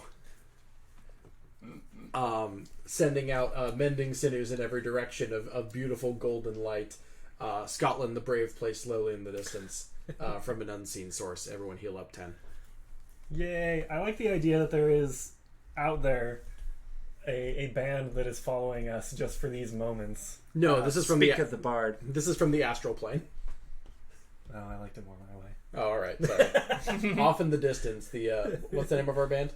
The Bashful Nothics. The Bashful Nothics are back there with their bagpipes. Well, unfortunately, you only healed me for 9, but I appreciate it. Because of stat reasons? Because, yeah. Or because you didn't hear the word 10? No, you completely maxed me out, so I Oh. was just like, Well, appreciate it. I'm happy to help everyone. You, Also me. you do. You do. Cool. Well, That's also one of my, like, guaranteed most hit... Like, that's a guaranteed hit point roll, so... I like it. So, that's your turn? I don't believe I can do anything else. Dope. Unless You I'm see woefully the wrong. shape of a bow deck emerge from the wall of fire. It has to make a dexterity save. Take more damage. I don't think it does. Why not? I think it does. A creature takes the same damage when it enters the wall for the first time on a turn, or ends its turn there. It just entered the wall. It's already in the wall. Oh, you're right. Well, alright. It's on the side of the wall that causes damage. How many holes are there in a straw, Johnny? Anyways, the shape of a bow deck emerges from the fire. Gareth, make a dexterity save. No, I'm sorry, Constitution Can I save. do dex instead? No! Am I better at dex? I don't think I actually am. Never mind, not a dexterity. I'd rather a constitution.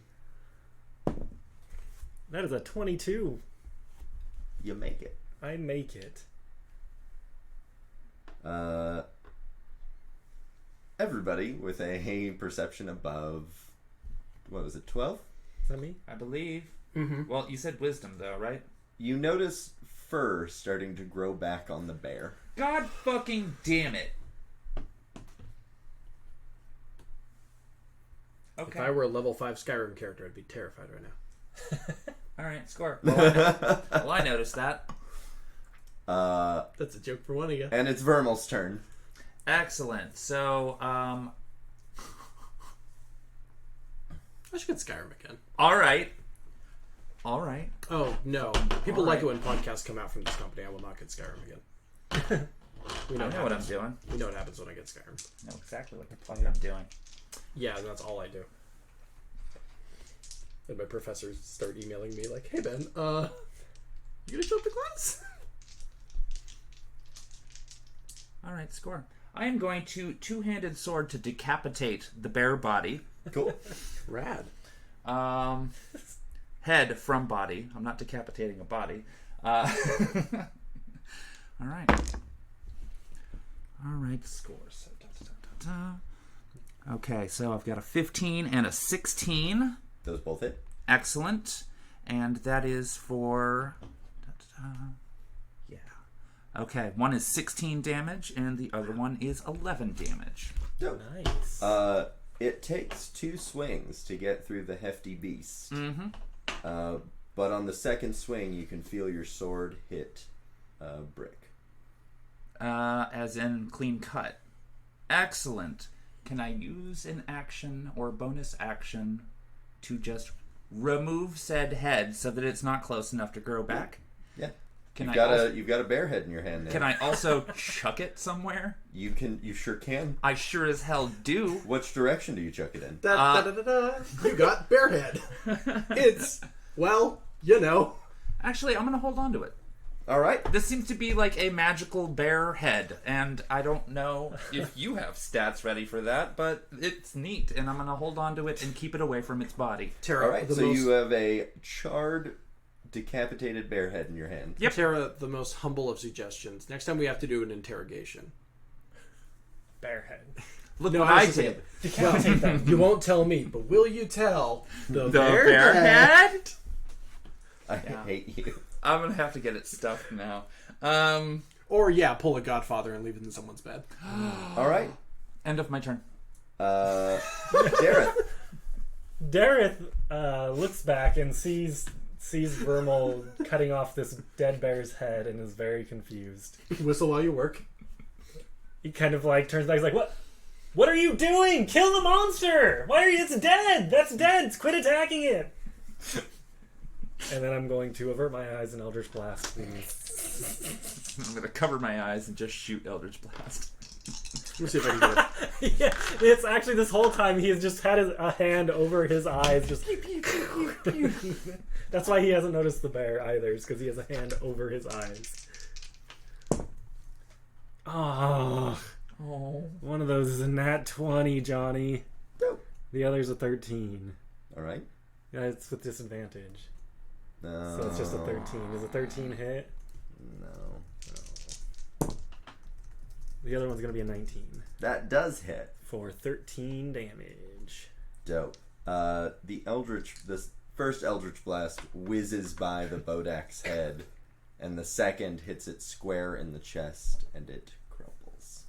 Does it fall back into the flames? Yes. The wall of fire It that's dramatically like comes out of the fire and is like, "Ugh!" And you resist it, and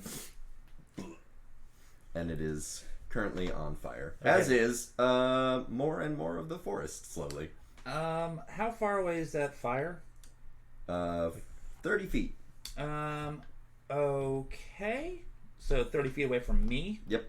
And how much is it? Oh, never mind. Okay. Score. It's not like extending outside of that 30-foot area just yet, is it? Not really. Are we out of combat? Yep. Sick. I use control flames to extinguish it. Dope. Nice. Hey, that was my wall of fire. What are you doing? Oh, but before I do that, I turn it purple. Nice. Okay, never mind. I approve. Go ahead. Remember, only you can magically undo forest fires after turning it briefly purple. This has been a PSA. Yeah. I could do like 3 things at a time apparently, but I was just like, no, I think purple flames and then extinguishing them is good enough. So 2 things are happening. Okay. 1, you are out of combat. Mm-hmm. 2, Vermal, you notice the bear head in your hand.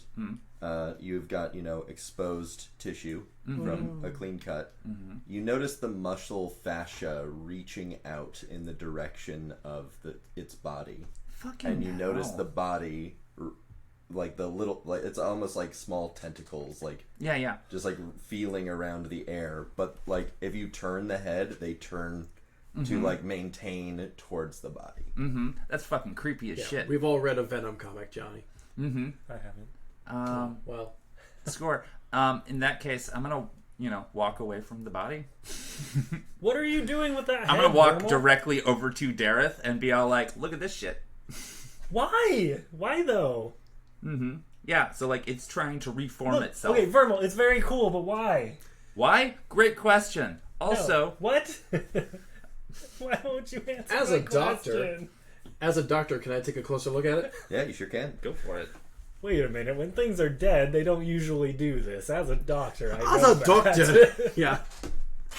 Now, I have a degree in medicine that says that ain't. So you're giving me a medicine roll? I absolutely am, yeah. That'd be 18 plus 6, so... Yeah, it's not supposed to do that. No shit.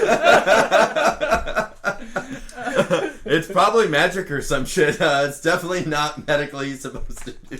Roasted, live on stream. Folks, live on stream today, Ben roasted for trying. Can I do Arcana, asshole? Yeah, you sure can. Cool. 18. This is unlike any sort of standard spell that you're familiar with. This is like some very, very wild immortality shit. Even liches need a phylactery, and they don't just reassemble and regenerate that body. They just get a new body. This is weird. Folks, I'm going to be real with you. This might be a little bit out of my league. This is way more powerful than anything I've ever dealt with. Vermal. I mean, not that I'm in the habit of, but you know what I mean. Like, this is some real spooky shit. Vermal, can I see the head? I hold it for you to see, but not have. No, I want to. We should destroy the head. That would be a great idea. You got anything that's going to do that? I already tried burning it away. I Eldritch Blast. No. Do you Eldritch Blast it, out of my hand? Yes, absolutely. God damn it. Eden unhooks one of his warhammers and, hands it out, handle first to Dareth. I stare at it for a moment and then go, Vermal, give me the head. I'll just set it on the ground and shoot it. Eden reasserts the hammer and goes, whack-a-mole. I don't need that. Alright. That is, by the way, done with a twirl. Like a fucking samurai.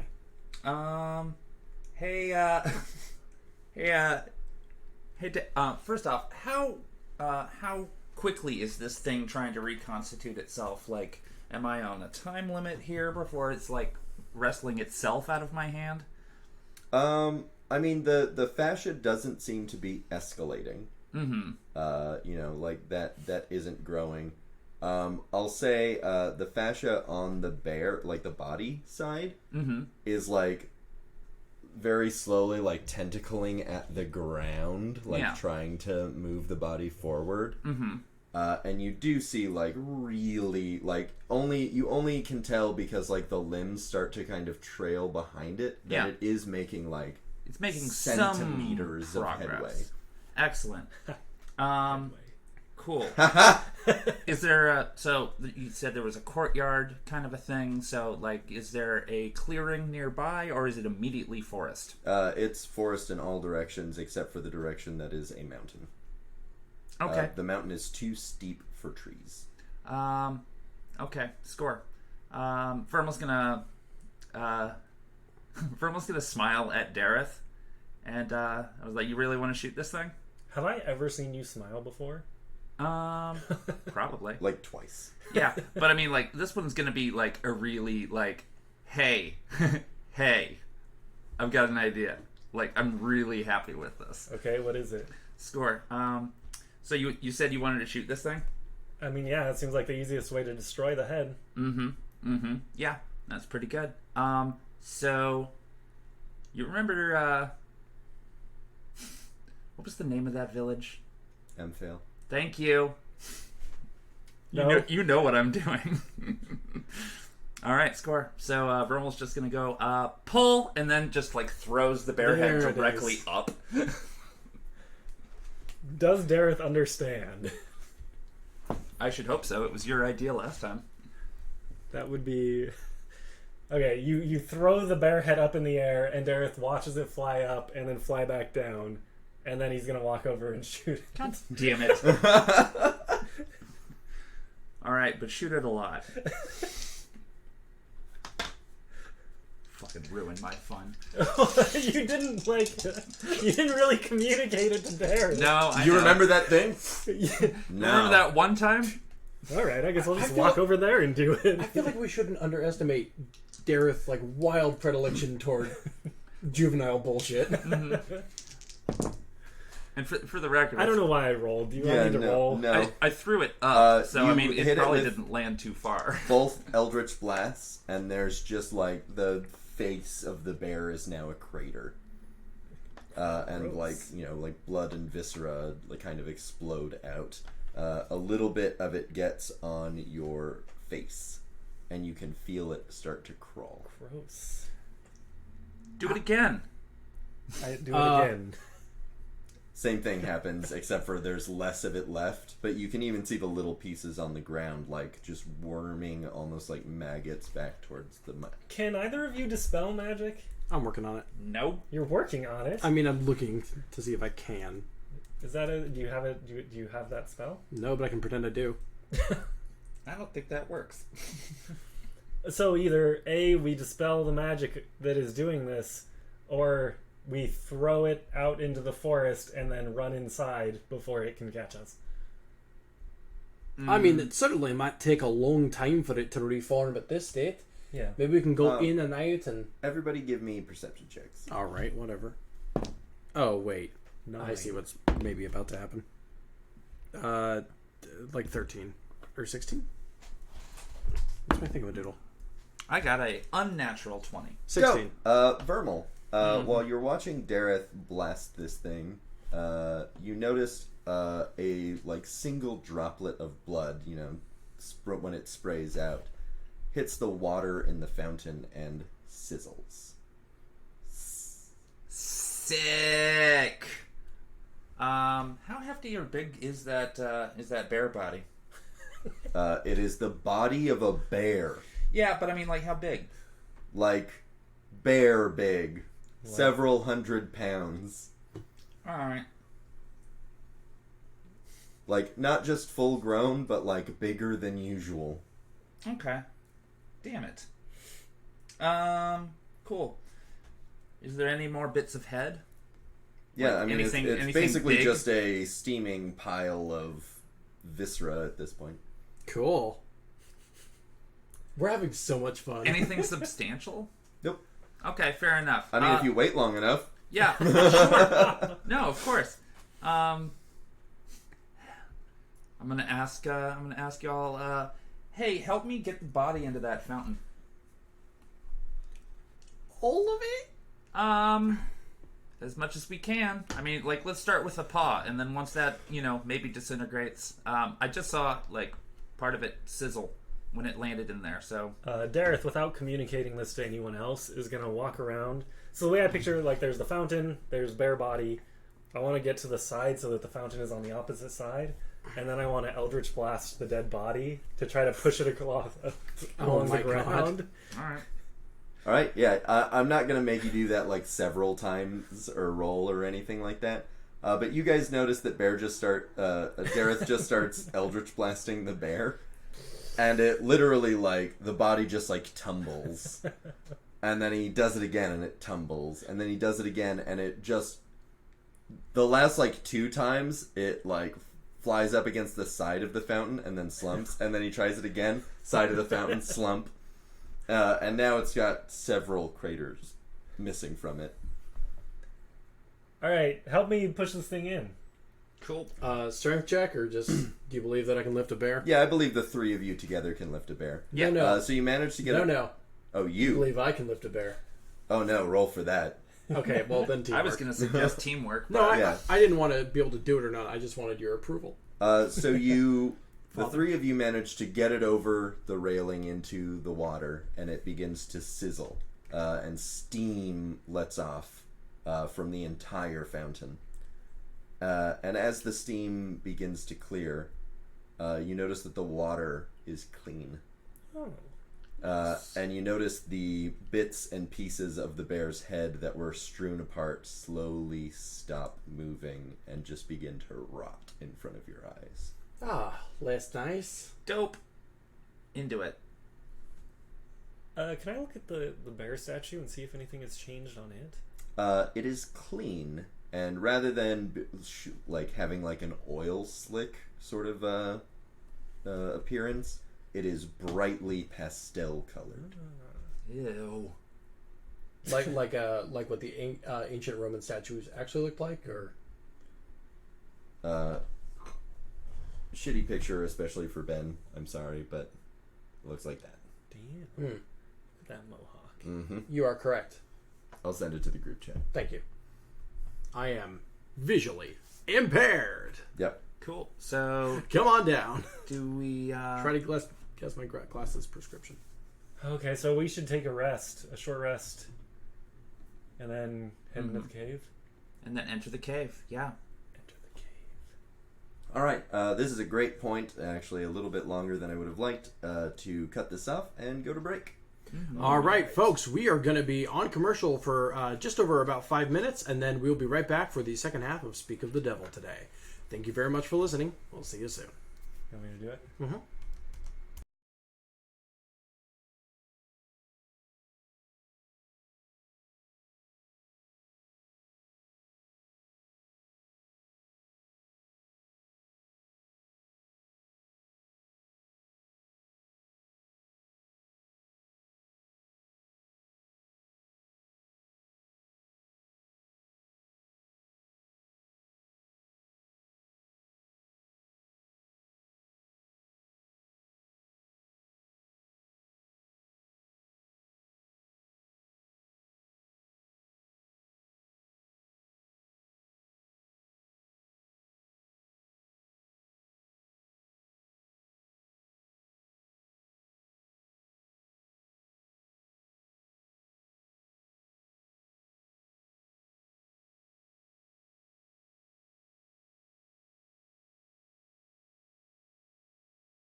Too late. We can't wait. Go. You cannot conceivably do that to us just as we're about to press play. I didn't know. Folks, welcome back to the second half of Speak of the Devil. Just a reminder that you can leave a 5-star review for this show on whatever listening platform you choose to listen to us on. And, of course, it always helps to tell your friends about this program and all of the programs right here on infinitybreak.net. Without further ado, let's get back to the show. Johnny, what's happening? We left off in the courtyard of the ruins to the bear god of a temple to the bear god Aku, who you were directed to this temple to find an ancient text, but at the behest of Abraxas, one of the fallen angels. You encountered a bodak and some sort of unnaturally undead bear. After killing the bodak and dismembering the bear, you managed to put it inside of the water fountain. The water turned clean, and the statue at the center of the fountain also turned clean. And now you're deciding what to do next. Yeah, just remember, folks, that when a bear looks evil, just get it wet. Solves every problem. Do you think that we're gonna find a samurai here named Jack in Aku's temple? Different Aku. Yeah. Like that famous play. Yeah, By William Samurai Shakespeare. Jack. No, we have to travel to the future in the year 1412 in order to. I think that was the year. Score. So cave. There is a cave. Before we head in, I kind of want to try to understand the water and the bear relationship a little more. So obviously the bear got thrown in, the water is now clean, the statue of the bear is now clean as well. Mm-hmm. Could I roll an arcana to see if I can tell was the bear drawing strength from the water, Is or it holy water, roll for etc.? it. How is that working? Roll for it. That is a 13. You have not seen this before. You have a vague understanding that the fountains at a lot of types of shrines are sacred, oftentimes magically enchanted, and that the cleanliness of the water generally represents something about the state of the temple. Oh, okay. That's the unfortunately vague thing, because I would love to give you the lore, but that was a shitty roll. Well, we'll find out eventually. So I'm thinking... So Dareth is kind of peering at the water and at the statue, and he looks back and forth several times. Do you think that, the water got consecrated, or, the magic was twisted and turned into that thing? Like some sort of... I'm sorry, what do you mean? Like some sort of anti-holy water? I would call it unholy, but you could call it anti-holy. Yeah, you're right. That's a more concise way of saying that. We only got so long on this earth, so we might as well say short words. What is Earth? The ground. Earth, the concept, as in a place you're at. Anyway. Oh, this is Toril. I don't know where we're at. Now the dirt. We're on the continent of Faerun, Eden. Okay. Dareth looks smug as shit as he says it. No. Well, I don't know. I know that's where we were, but then we got transported into a new world. Which is the same world, never mind. Who is singing that? Isn't that your band, the Bashful Nothics? Hello, guys. Hello. I would like to perceive into the darkness of the cave. Oh, I guess we could advance the story. No, I mean, if you want to keep talking about that, Dareth. And I wish I had done it better, but all the same. That was a 12. Dareth will peer into the cave. 8. It's a cave. Did Vermal see more than me? Slightly more cave. Marginally. There's no source of light. Your dark vision only goes in, 60 feet? Yeah. Mm-hmm. Yep. It is an old, decrepit cave. We should take a... Eden is just seeing a wall of darkness, by the way. No night vision. We should take a short rest before we go in there. Didn't we just do that? Yeah, I'm winded as hell. Let's do it. We didn't do that, did we? No. We haven't yet. Well, yeah, but then we all... Some of us got injured, Vermal. Yeah, I know. Okay. Yeah, no, let's take a short rest before we go in. How does the healing work on that? I almost never do short rests. You can roll hit die. You can roll as many as you want. Your hit dice is a d10. So you can see you have a number of hit dice equal to your level. You can roll them plus your Constitution modifier to heal during a short rest. Wait, does that expend it? Yeah, and then you get half of your hit dice back on a long rest. Right. I am bad at Dungeons and Dragons.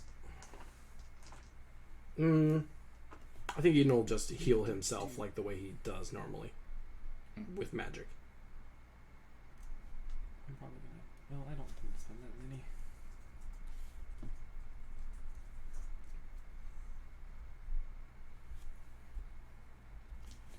that many. So, in interest of keeping words happening on the in the game that we're playing, Eden is just going to die. 5 plus 6 is 11. If anyone was curious. Thank you for the... I'm going to do one more. Which is also not very good, but it puts me at my max. Alright, here we go. Fingers crossed, team. Everyone cross your fingers for me, Ben. Okay, fingers crossed, Ben. Fingers crossed, fingers crossed. Eyes crossed. Here we go. Uh-oh. Hi! Oh! Can I have that back? I'm going to You can uncross totally, my and fingers you now. should re-roll that. I'm going to re-roll it because I didn't see it, so it doesn't count. 7 plus 3 plus 2, that's 12. I heal myself for 12 hit points, heal thyself, physician.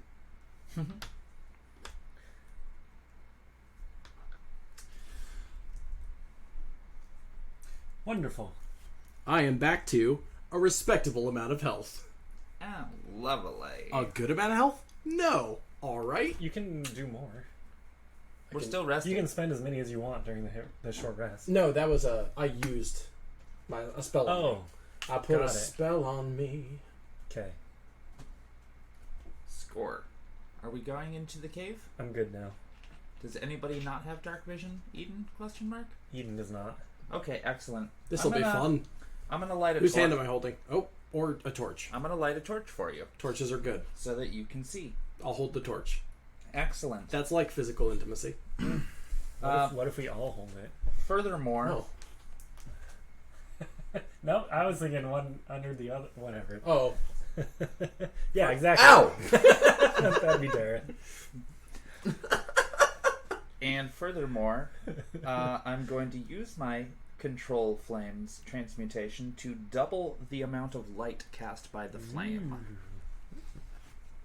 I could also change its color, but I think it's a perfectly acceptable color for looking into the darkness. And Eden is holding it. I'll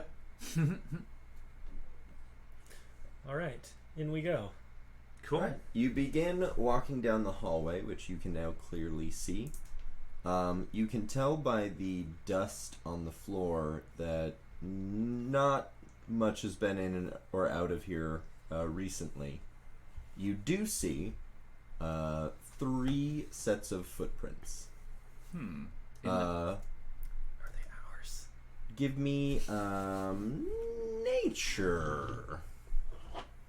I'm good at nature. 15. You can tell that one is a set of tracks from a bodak going out. You can see that the other 2 sets, which seem to go out and in, are each Nothics. What are you seeing? It looks like a bodak went outside, or one of those scream-faced guys went outside, and then 2 Nothics. We should watch out. There might be one of those scream-faced guys behind us. Darren. I love that. That was so subtle. I was gonna be like, you just It's that he's idiot.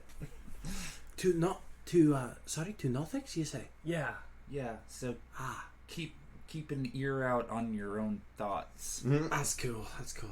Yeah. No, I mean, yep. All right. That's it's gonna be fun. All right. That's cool. If you hear something that doesn't sound like you, Try to ignore it. No, it's cool. It's fine. It's cool. It's coming all right. It's cool. Eden is a panic. The hallway is long. Cool. Very, very uncomfortably long. Eden has sincere claustrophobia. That's part of his backstory. And it is not until fun. you It's can cool. see the Having light fun. from outside fade. Well, subtle light, says the sun was setting when you got there and you just short rested. Semantics. That you finally, at the far end, can see, because of your torch, a stairway. Awesome. I like stairs. They go up. It's a positive way of thinking. Kumbaya. Vermal, that is so unlike you to be so positive. Oh, sorry. Whoops. Eden is the torchlight. I don't know if y'all can tell based on your night vision, but the torchlight is shaking a little bit. In addition to flickering, because it's a fucking torch. Mm-hmm. I'm gonna cast Mage Hand to hold the torch steady. A fucking torch. Use with caution. That seems dangerous. Yeah, that was the joke. No, I want to use Mage Hand to steady your hand. Eden feels his own hand being held, and for a moment is calm. Or at the very least, you're faking it. No, I'm not gonna do that. It's a Mage Hand, not my hand. Someone So it is has to be holding your Johnny. hand. Well, pretend a joke happened, folks. Let's quietly go up the stairs. Alright. Sure. Eden puts on his tremendous metal boots. I brought all these bags of coins with me, too. So you begin to ascend. Hold Thank on, you. before we ascend. So no, let's go back down. What? Do you think we should put out the torch so that no one knows we're here?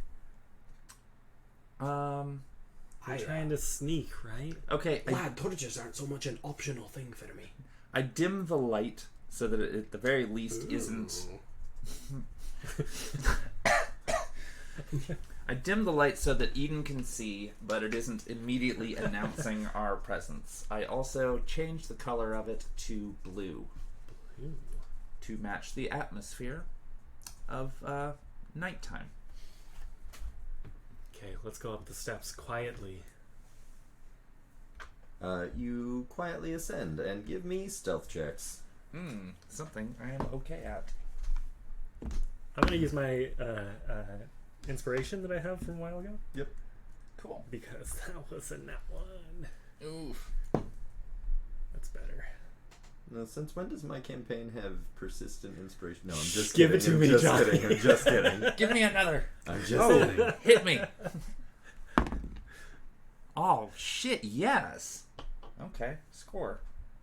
Oh, that's right. I have a +2 to stealth because of my armor. Oh yeah. So that's an unnatural 20 then. Holy shit. I got 15. I got an unnatural 20 Oh, as well. but -5 from all the bags of coins that I'm holding. Stop it. Jingle, jingle, jingle, jingle. Where did you get those? From the hardware store. Coins at the hardware You store? robbed the hardware. He opens them up. Oh, it's just screws. I should stop being this big bag of screws everywhere. So I got an unnatural 20 on my stealth. I hope I'm super stealthy. I think Eden got an unnatural 20 as well, right? Mm-hmm. Squad. I got a 15. Yes. Ish. I'm kind of tempted to use a thing, but I'm not going to.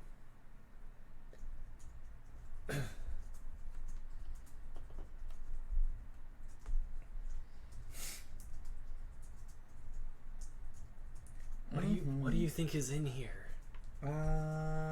Well, stuff. Do we know what's in here?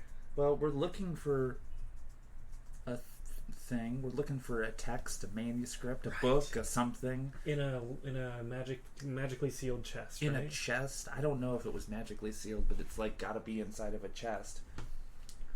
So as you ascend, you begin hearing whispers in the edge of your mind. Fuck. And you begin to hear skittering.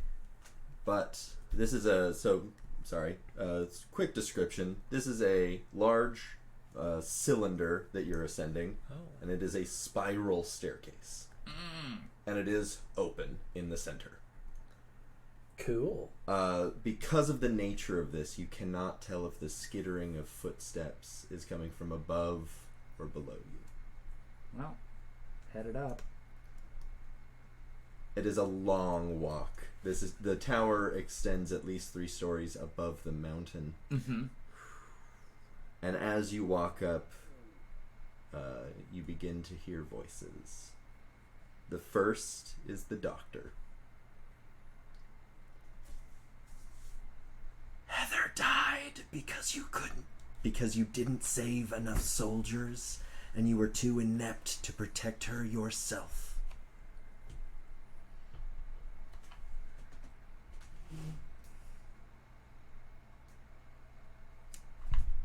A short time later. Oh, sorry. Oh, if you want. No, I time mean to I'm react. contemplating. Yeah. I didn't think the doctor would immediately be like, "Hey, did you guys hear that?" What was that? Who sounded just like me? Vermal. For all your complaining, you accepted help from your father without complaint. The only thing keeping you from becoming the next foul wind is that you aren't good enough to be. Grumble, grumble, grumble. In the tunnel, while there is no immediate reaction, you can hear Eden's breathing intensify in the total darkness. Oh, sorry, Scottishly. If I could make bagpipe sounds, Yeah. I would. Finally, Dareth. Please keep this sound effects going. This is good for my narration. Scotland. You hear, you have to know that she knows. When was the last time you saw Midori? It's getting real dark in here, isn't it? Try to ignore it. It's real dark in here, isn't it? Are we still going up? Yep. That is a long staircase. All right, Ronaldo. Dareth is muttering to himself. What you muttering? I don't know. It just keeps going, don't it? I gotta. Can I can either of you see ahead and see the top of the stars? Nope. Well, Gotta keep going. tits. And as you near Sorry. further and further up towards the top, I'll be stopping you that. begin to feel a psychic pressure. Something weighs on your mind, like somebody tied sandbags to it. Hey, can we stop and take a break for a moment? My legs are burning, and No, we can't take a break. We gotta get out of here, lad. We gotta get out of here. just no, let's sit down for a moment. We'll rest, and then we'll make it the rest of the way up. There might be less ahead than there is already behind us. Yeah, Okay, no, well, I understand that's true. Let's just stop for a moment. I gotta look something up real quick. No, we can't stop here of all places. We can't stop here. Okay. Well, you guys keep going. I'm gonna look at my book real quick. I'll be right behind you. No. We When can you stop. open your book, it behaves as normal at first. There's a sigh of relief. And as you flip the page, you start noticing backwards letters, and the alignment starts to go off. That's not that out of normal. That's could be normal. Classic it's a demon weird book. book. It's Like just an those R things. out of one letter will just slowly drift down, and almost as though it might drop off the page, but of course nothing comes out. He tries to grab it as it. Then you think glitching on a very old digital image, that begins to start happening to it. My book got a virus. Dareth starts trying to push the words up on the page to try to keep them there. Your contact does nothing. Yeah, I assumed. Dareth, you got to be careful about what glossary you go to. There's a proxy. You get a pop-up ad. No, I'm just Shit. Hot elves in your area. and then 12 more. No. Shit. But yeah, so Dareth very quietly. Hey, I'm an elf. I wonder if it's me. I'm the I'm a hot hot single elf. in the area. It's spelled EILF. Yeah, so your book's acting real weird. No, so okay, so at this point, you all can probably, unless you continued onward without me, I stopped. like you see Dareth trying to like push the letters back up onto the page and just going no, and like flipping through pages and trying to do that more. Every page you flip, it gets worse. I'm imagining this like very much like if you play with a tablet or your phone for a long time and read books that way, and then you actually hold an actual book and then try to swipe up on it. I'm imagining the exact opposite of this, except we have no future context. So Dareth just looks like he's completely lost it. Yeah, pretty much. Like I that's mean, you have a little bit of context, and that's that Nothics are whispering mean things at you. yeah, there's that. But also, it's just like that's not how you book. I need to get the fashion. Does anybody have a quill? Can I borrow a quill? Sure. And fork one over. Two get thrown at him. Hold on, I'll be right back. God damn it. No, I grab one of the quills and I want to start writing in the book and seeing what happens. It writes as normal. Okay, it's a good sign. Fuck. This is in character now. It's just like fuck. Language, lad. Fuck. We're not at the fish and chips place. It's fine. Yeah, fucking hell, I don't give a goddamn shit. Lady Seartrue emerges from the wall Eden is with more- a jar. No, I'm just kidding. There's a wind and suddenly She just no clips in. It's the Mysterio scenes from Spider-Man. You swore, Eden. I'm sorry. I meant to uphold my promise. No, you swore. Clearly the Nothics are targeting the wrong thing. They should be targeting that. Yeah. All right. So, anyways, Dareth is panicking. Okay. Like, he's clearly panicking to the rest of you. Okay, so obviously your book doesn't have the answers. Why don't you go ahead and close that for right now? No. We have to go back. We have to go back to Waterdeep. We need to talk to them. We need to talk to the Devilisses. We need to go see them right now. How about no? There's Nothics. You're not thinking right. No, my book isn't working. We've got to go back. Bloody shit, let's just get out of here. How about we're already here? We're here to do a thing. We were just surrounded by hundreds of these things. I think we can handle 2. Hollow staircase, right? yep. Yeah, Eden- so your panicking is like echoing all over the damn place. Eden pulls out his spear, and holds it over the center of the staircase. I'm getting out of here. Wait, so it's a tube and it's a spiral staircase. Is it made of stone? Yep. Is there I a won't hollow section in crash the into middle? the bottom. I'll just appear at the bottom. Yeah, Yeah. okay. I could hypothetically get down to the bottom floor. You very all quickly. hear laughter in your minds. I wrap myself around Eden. Pardon? I wrap myself around you. I don't know what's... Amongst all the chaos of this staircase, the laughter and the cruel remarks and the dangerous echoes, for a moment, a brief saxophone note.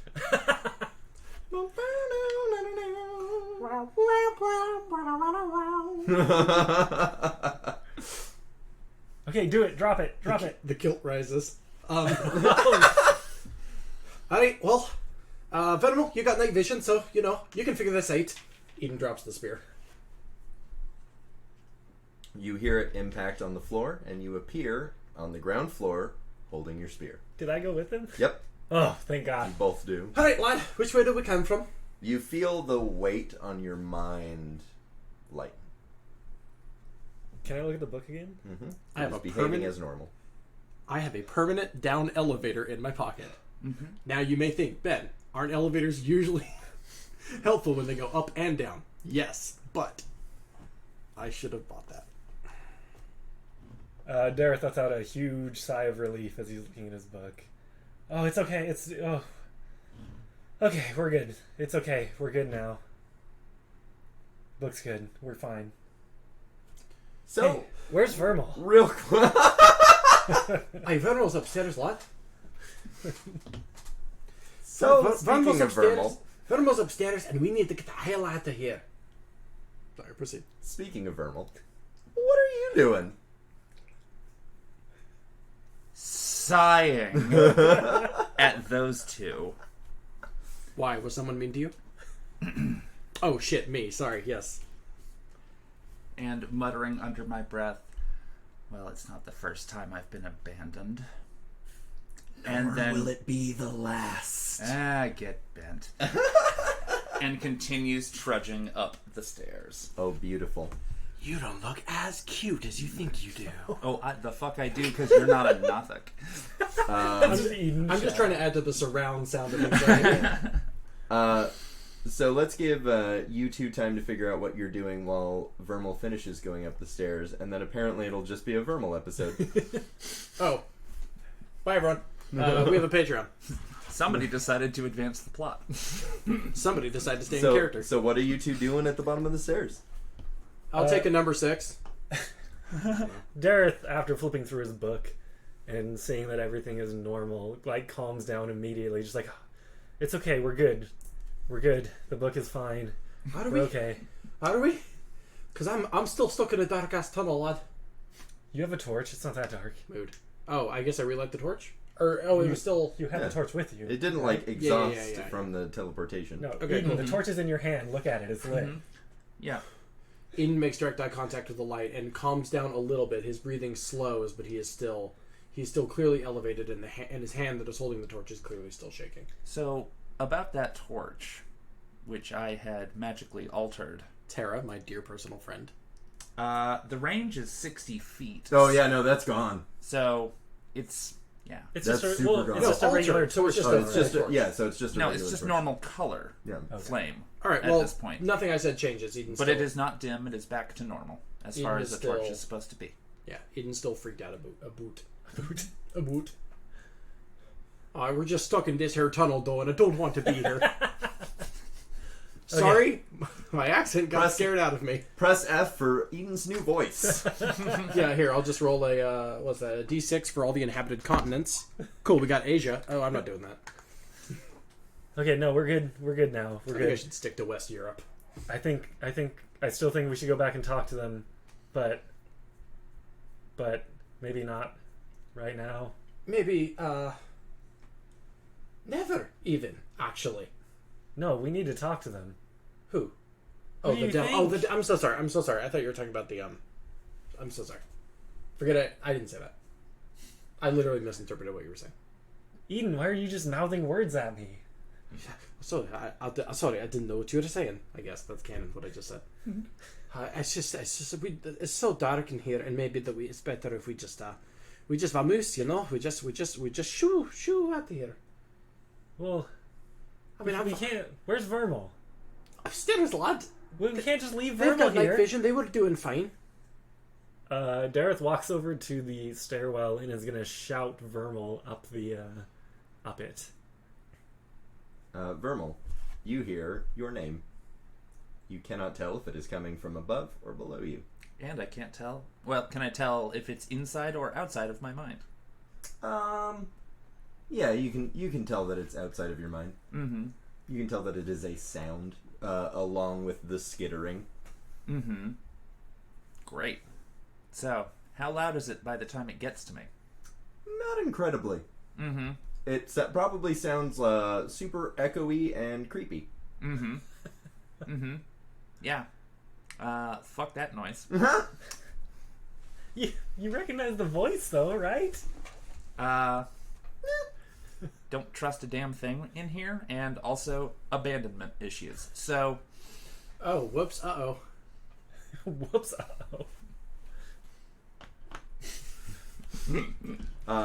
Sorry about that. So real quick, going back to Vermal, you approach a landing. oh, thank fucking God. That I don't believe in.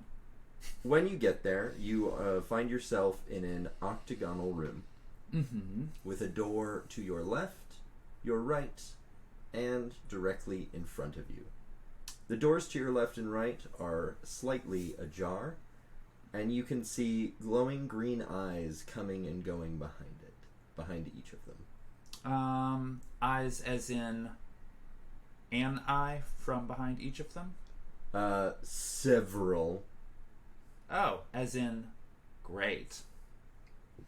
And the front... When you look at the door, they disappear. And the door shuts. Okay.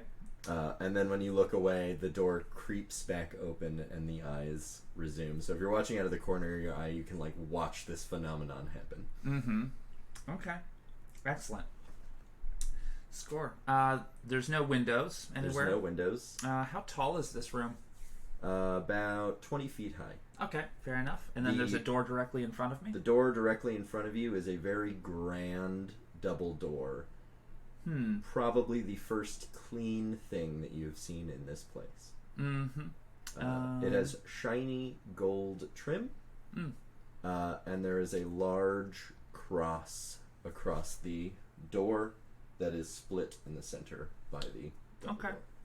About how big is this door? Can one person open it? It's about 20 feet high, and it appears to be made completely out of stone. You don't know if one person could open it. Well, I guess I could try. Do you? You should have brought more people with you. Do I know? What's that? Do I try? Do you try? Yes. When you place your hand on it, it seems to push open effortlessly, as if magically assisted, because it's a big stone door. Yeah, no kidding. Cool. What's it look like in there? In the next room, you see... Well, as the door swings open, you see a faint light. Okay. And as you walk into the room, you see what I can only describe as a giant floating fetus. Its umbilical cord tethering it to the ground. I'd like to close the door behind me. Every step you take towards it increases the weight on your mind. Interesting. Is that having any sort of effect, or can I muscle through it? You can muscle through it. The impression that you get is that there is a great and mighty psychic power in front of you. Okay. That's fair. Did the door close behind me? Sure did. You closed it. I'd like less distractions if possible. Sorry, I was doing a 2001 A Space Odyssey riff. I realized this might be more important for other reasons. I understood the song. Thank you. There's a large fetus in that movie. I for love context. Or on the cover of the sequel, anyway. I love that movie. I have feelings about this. So, in any event, I'm going to approach this being that is floating above the ground and connected to it. It is on a bit of a sort of like a rising. Okay. And as you get up the quarter flight of stairs, you see around it a lot of dead bodies. In like almost like a full circle around it, approaching from all directions. Cool. I don't cross that boundary. All in various stages of decay. But you notice one thing that is universal about it, and that's whether it is like the very tip of an outstretched finger or an elbow or whatever is the closest thing to this being at the center of the room, there is a perfect circle that nothing crosses. It all stops before this circle, about approximately 30 feet in radius. Cool. How wide is this room that I could maybe go around it? The room doesn't have a door on the other end. Okay. This is the single occupant, and you see it turn to follow you as you circle. If it had eyes, which it does not, it just has empty flesh sockets, you would feel that you were being watched. Okay. I'm going to think to myself, are you watching me? See if there's any response to that. Not as such. Hello.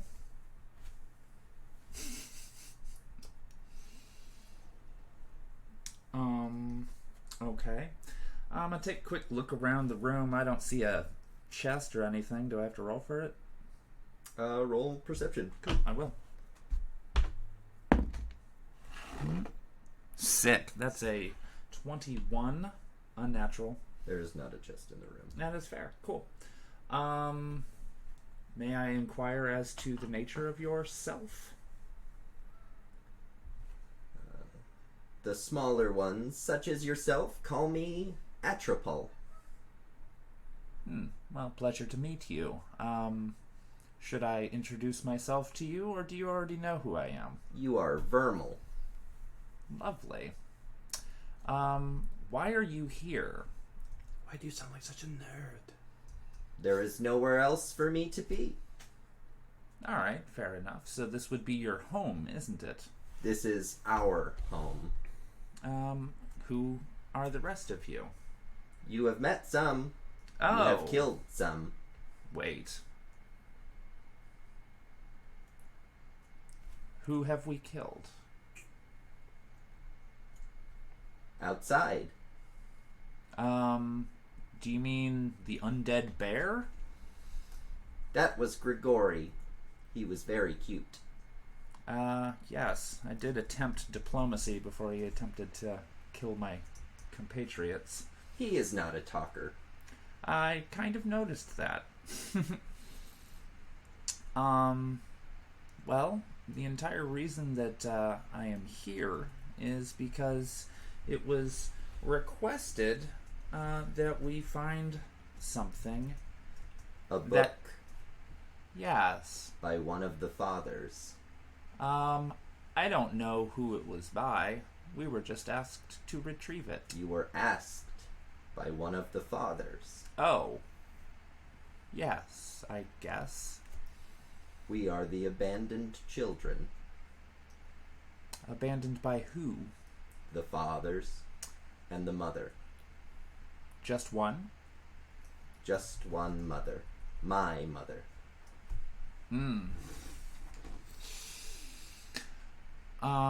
I don't suppose you would be interested in helping me retrieve it. No. Fair enough. One of the Nothics brought it. He wanted his father to come and get him. He wanted his father to see him and his brothers. I do not want him here. Okay. So, one of the Nothics is holding on to the book in the hopes that his father will come retrieve him, as well as everyone else that is here. The father is not about to start paying attention to him now. He is in denial. He didn't seem terribly concerned, no. The most concerned he has paid the Nothics is learning how to block them out.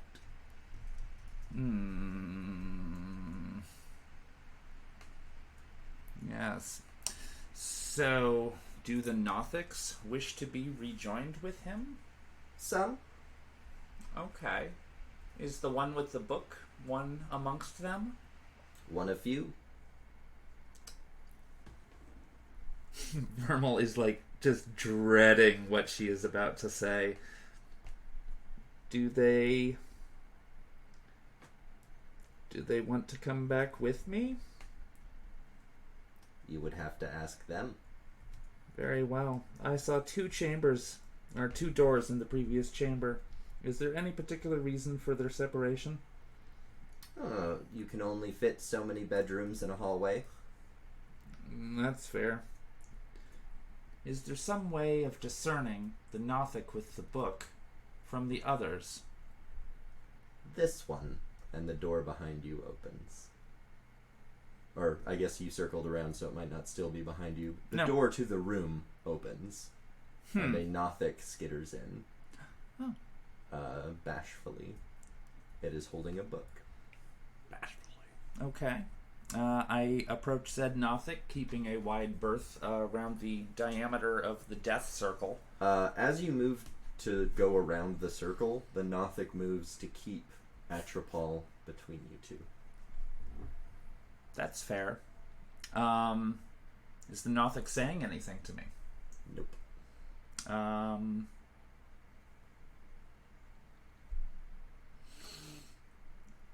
I'm going to say that I'm not going to hurt you. You couldn't if you wanted to. True.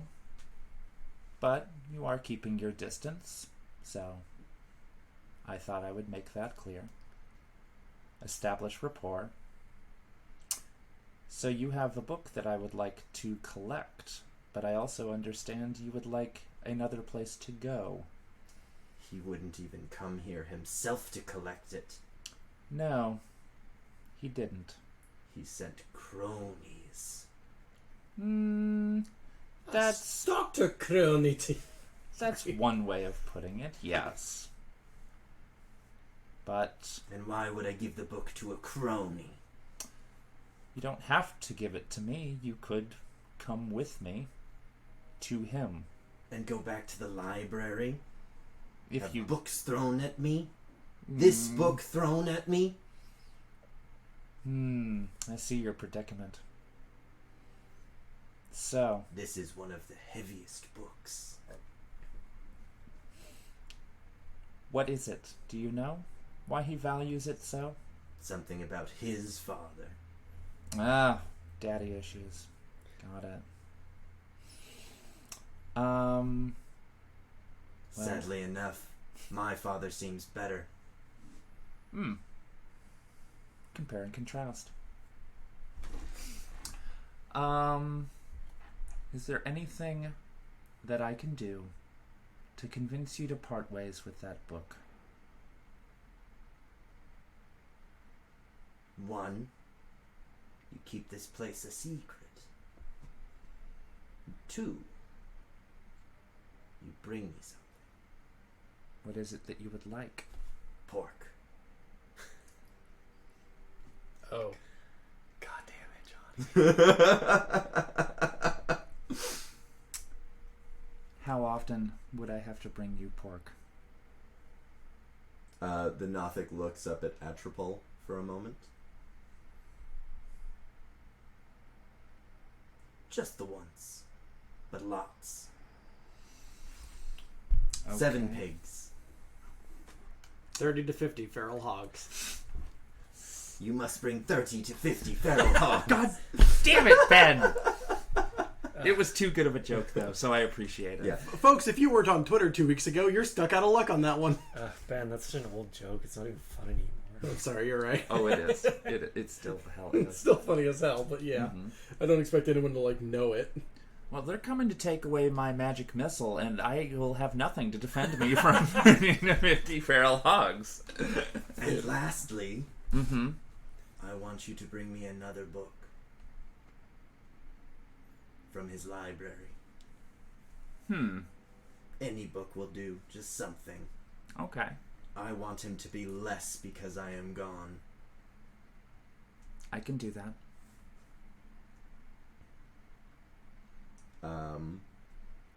Correction. I will do that. It looks up at Atropol again. Yes, you will. And the book levitates out of the Nothic's hand, around the room, and over to you. Cool. Do I pluck it out of midair, or does it land at my hooves? It's floating in front of you. Excellent. Then I will bow graciously as I can. When you grab it, it's like as if someone is remains their hold on it for a moment. Mm-hmm. You will do as he asks. You have 7 days. 7 days.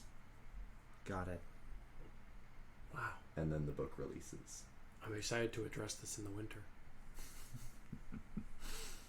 Cool. Then I shall leave you in peace. The door opens. And I do that maneuver where you're walking away and you're just like, yeah, I'm just walking away. I'm just gonna fucking walk. And then I see the stairwell and I fucking sprint. When you get outside of the room, there is, at the top of the stairs, there's sort of a platform and the guardrail ends before the platform. Mm-hmm. And in the center, you now see a glowing circle. It is a solid purple circle in the center, and then a ring of runes, and then another circle. It's clearly just magic. Mm-hmm. But you hear in your mind, for the trip down. Cool. I stand in the circle. And it lowers you down to the bottom floor. Oh, an elevator. Probably a bit quicker than you would like. Cool. I hold on to nothing for with a death grip. At the bottom of the stairs, Yeah. where there are two people bickering, I was gonna say, is there a you Dareth suddenly see a shouting? bright purple light coming from the top of the stair, from the center part of the staircase. Dareth is standing directly in the center because he was still shouting up at Vermal and just like watches it as it's coming down. It appears to you to just be a solid purple disc, and it is descending rapidly. Eden, what is that? As you are interrupting very specifically. Eden kind of mumbles, singing to himself, "As father and son swept down through the plain," just as that occurs. Eden, Please move so I don't have to roll to crush you. That's why. That was supposed to be what, but accent. What? look! I'm like down the hall a little bit. I'm not directly under the staircase. So. Okay, You see that Dareth is just like drowned in bright purple light. I'm gonna walk over to Eden to grab him and pull him over to look. While you are gone, Bastard. Vermal, you don't experience any shock of landing. You are just not moving anymore. Ah, that's nice. I'm gonna get off of the big purple disc. Oh, it's gone. Oh, thank God. See, Eden, that's what I was talking about. Hey, Vermal. Oh. But no, there was like a purple disc that was coming down. Vermal, I'm so glad you made it. I walk past them in silence. Alright, Do well, you think there's something wrong with Vermal? I mean, look, it was a moment of panic, lad. It was justified, but we didn't necessarily give them the chance to opt out with us, did we? What if that's not Vermal? Okay. I'm leaving the cave. We're gonna follow, but I'm suspicious. When you get outside, Dareth, you are greeted by a white cat sitting at the mouth of the cave, looking at you. Is Shadow here as well?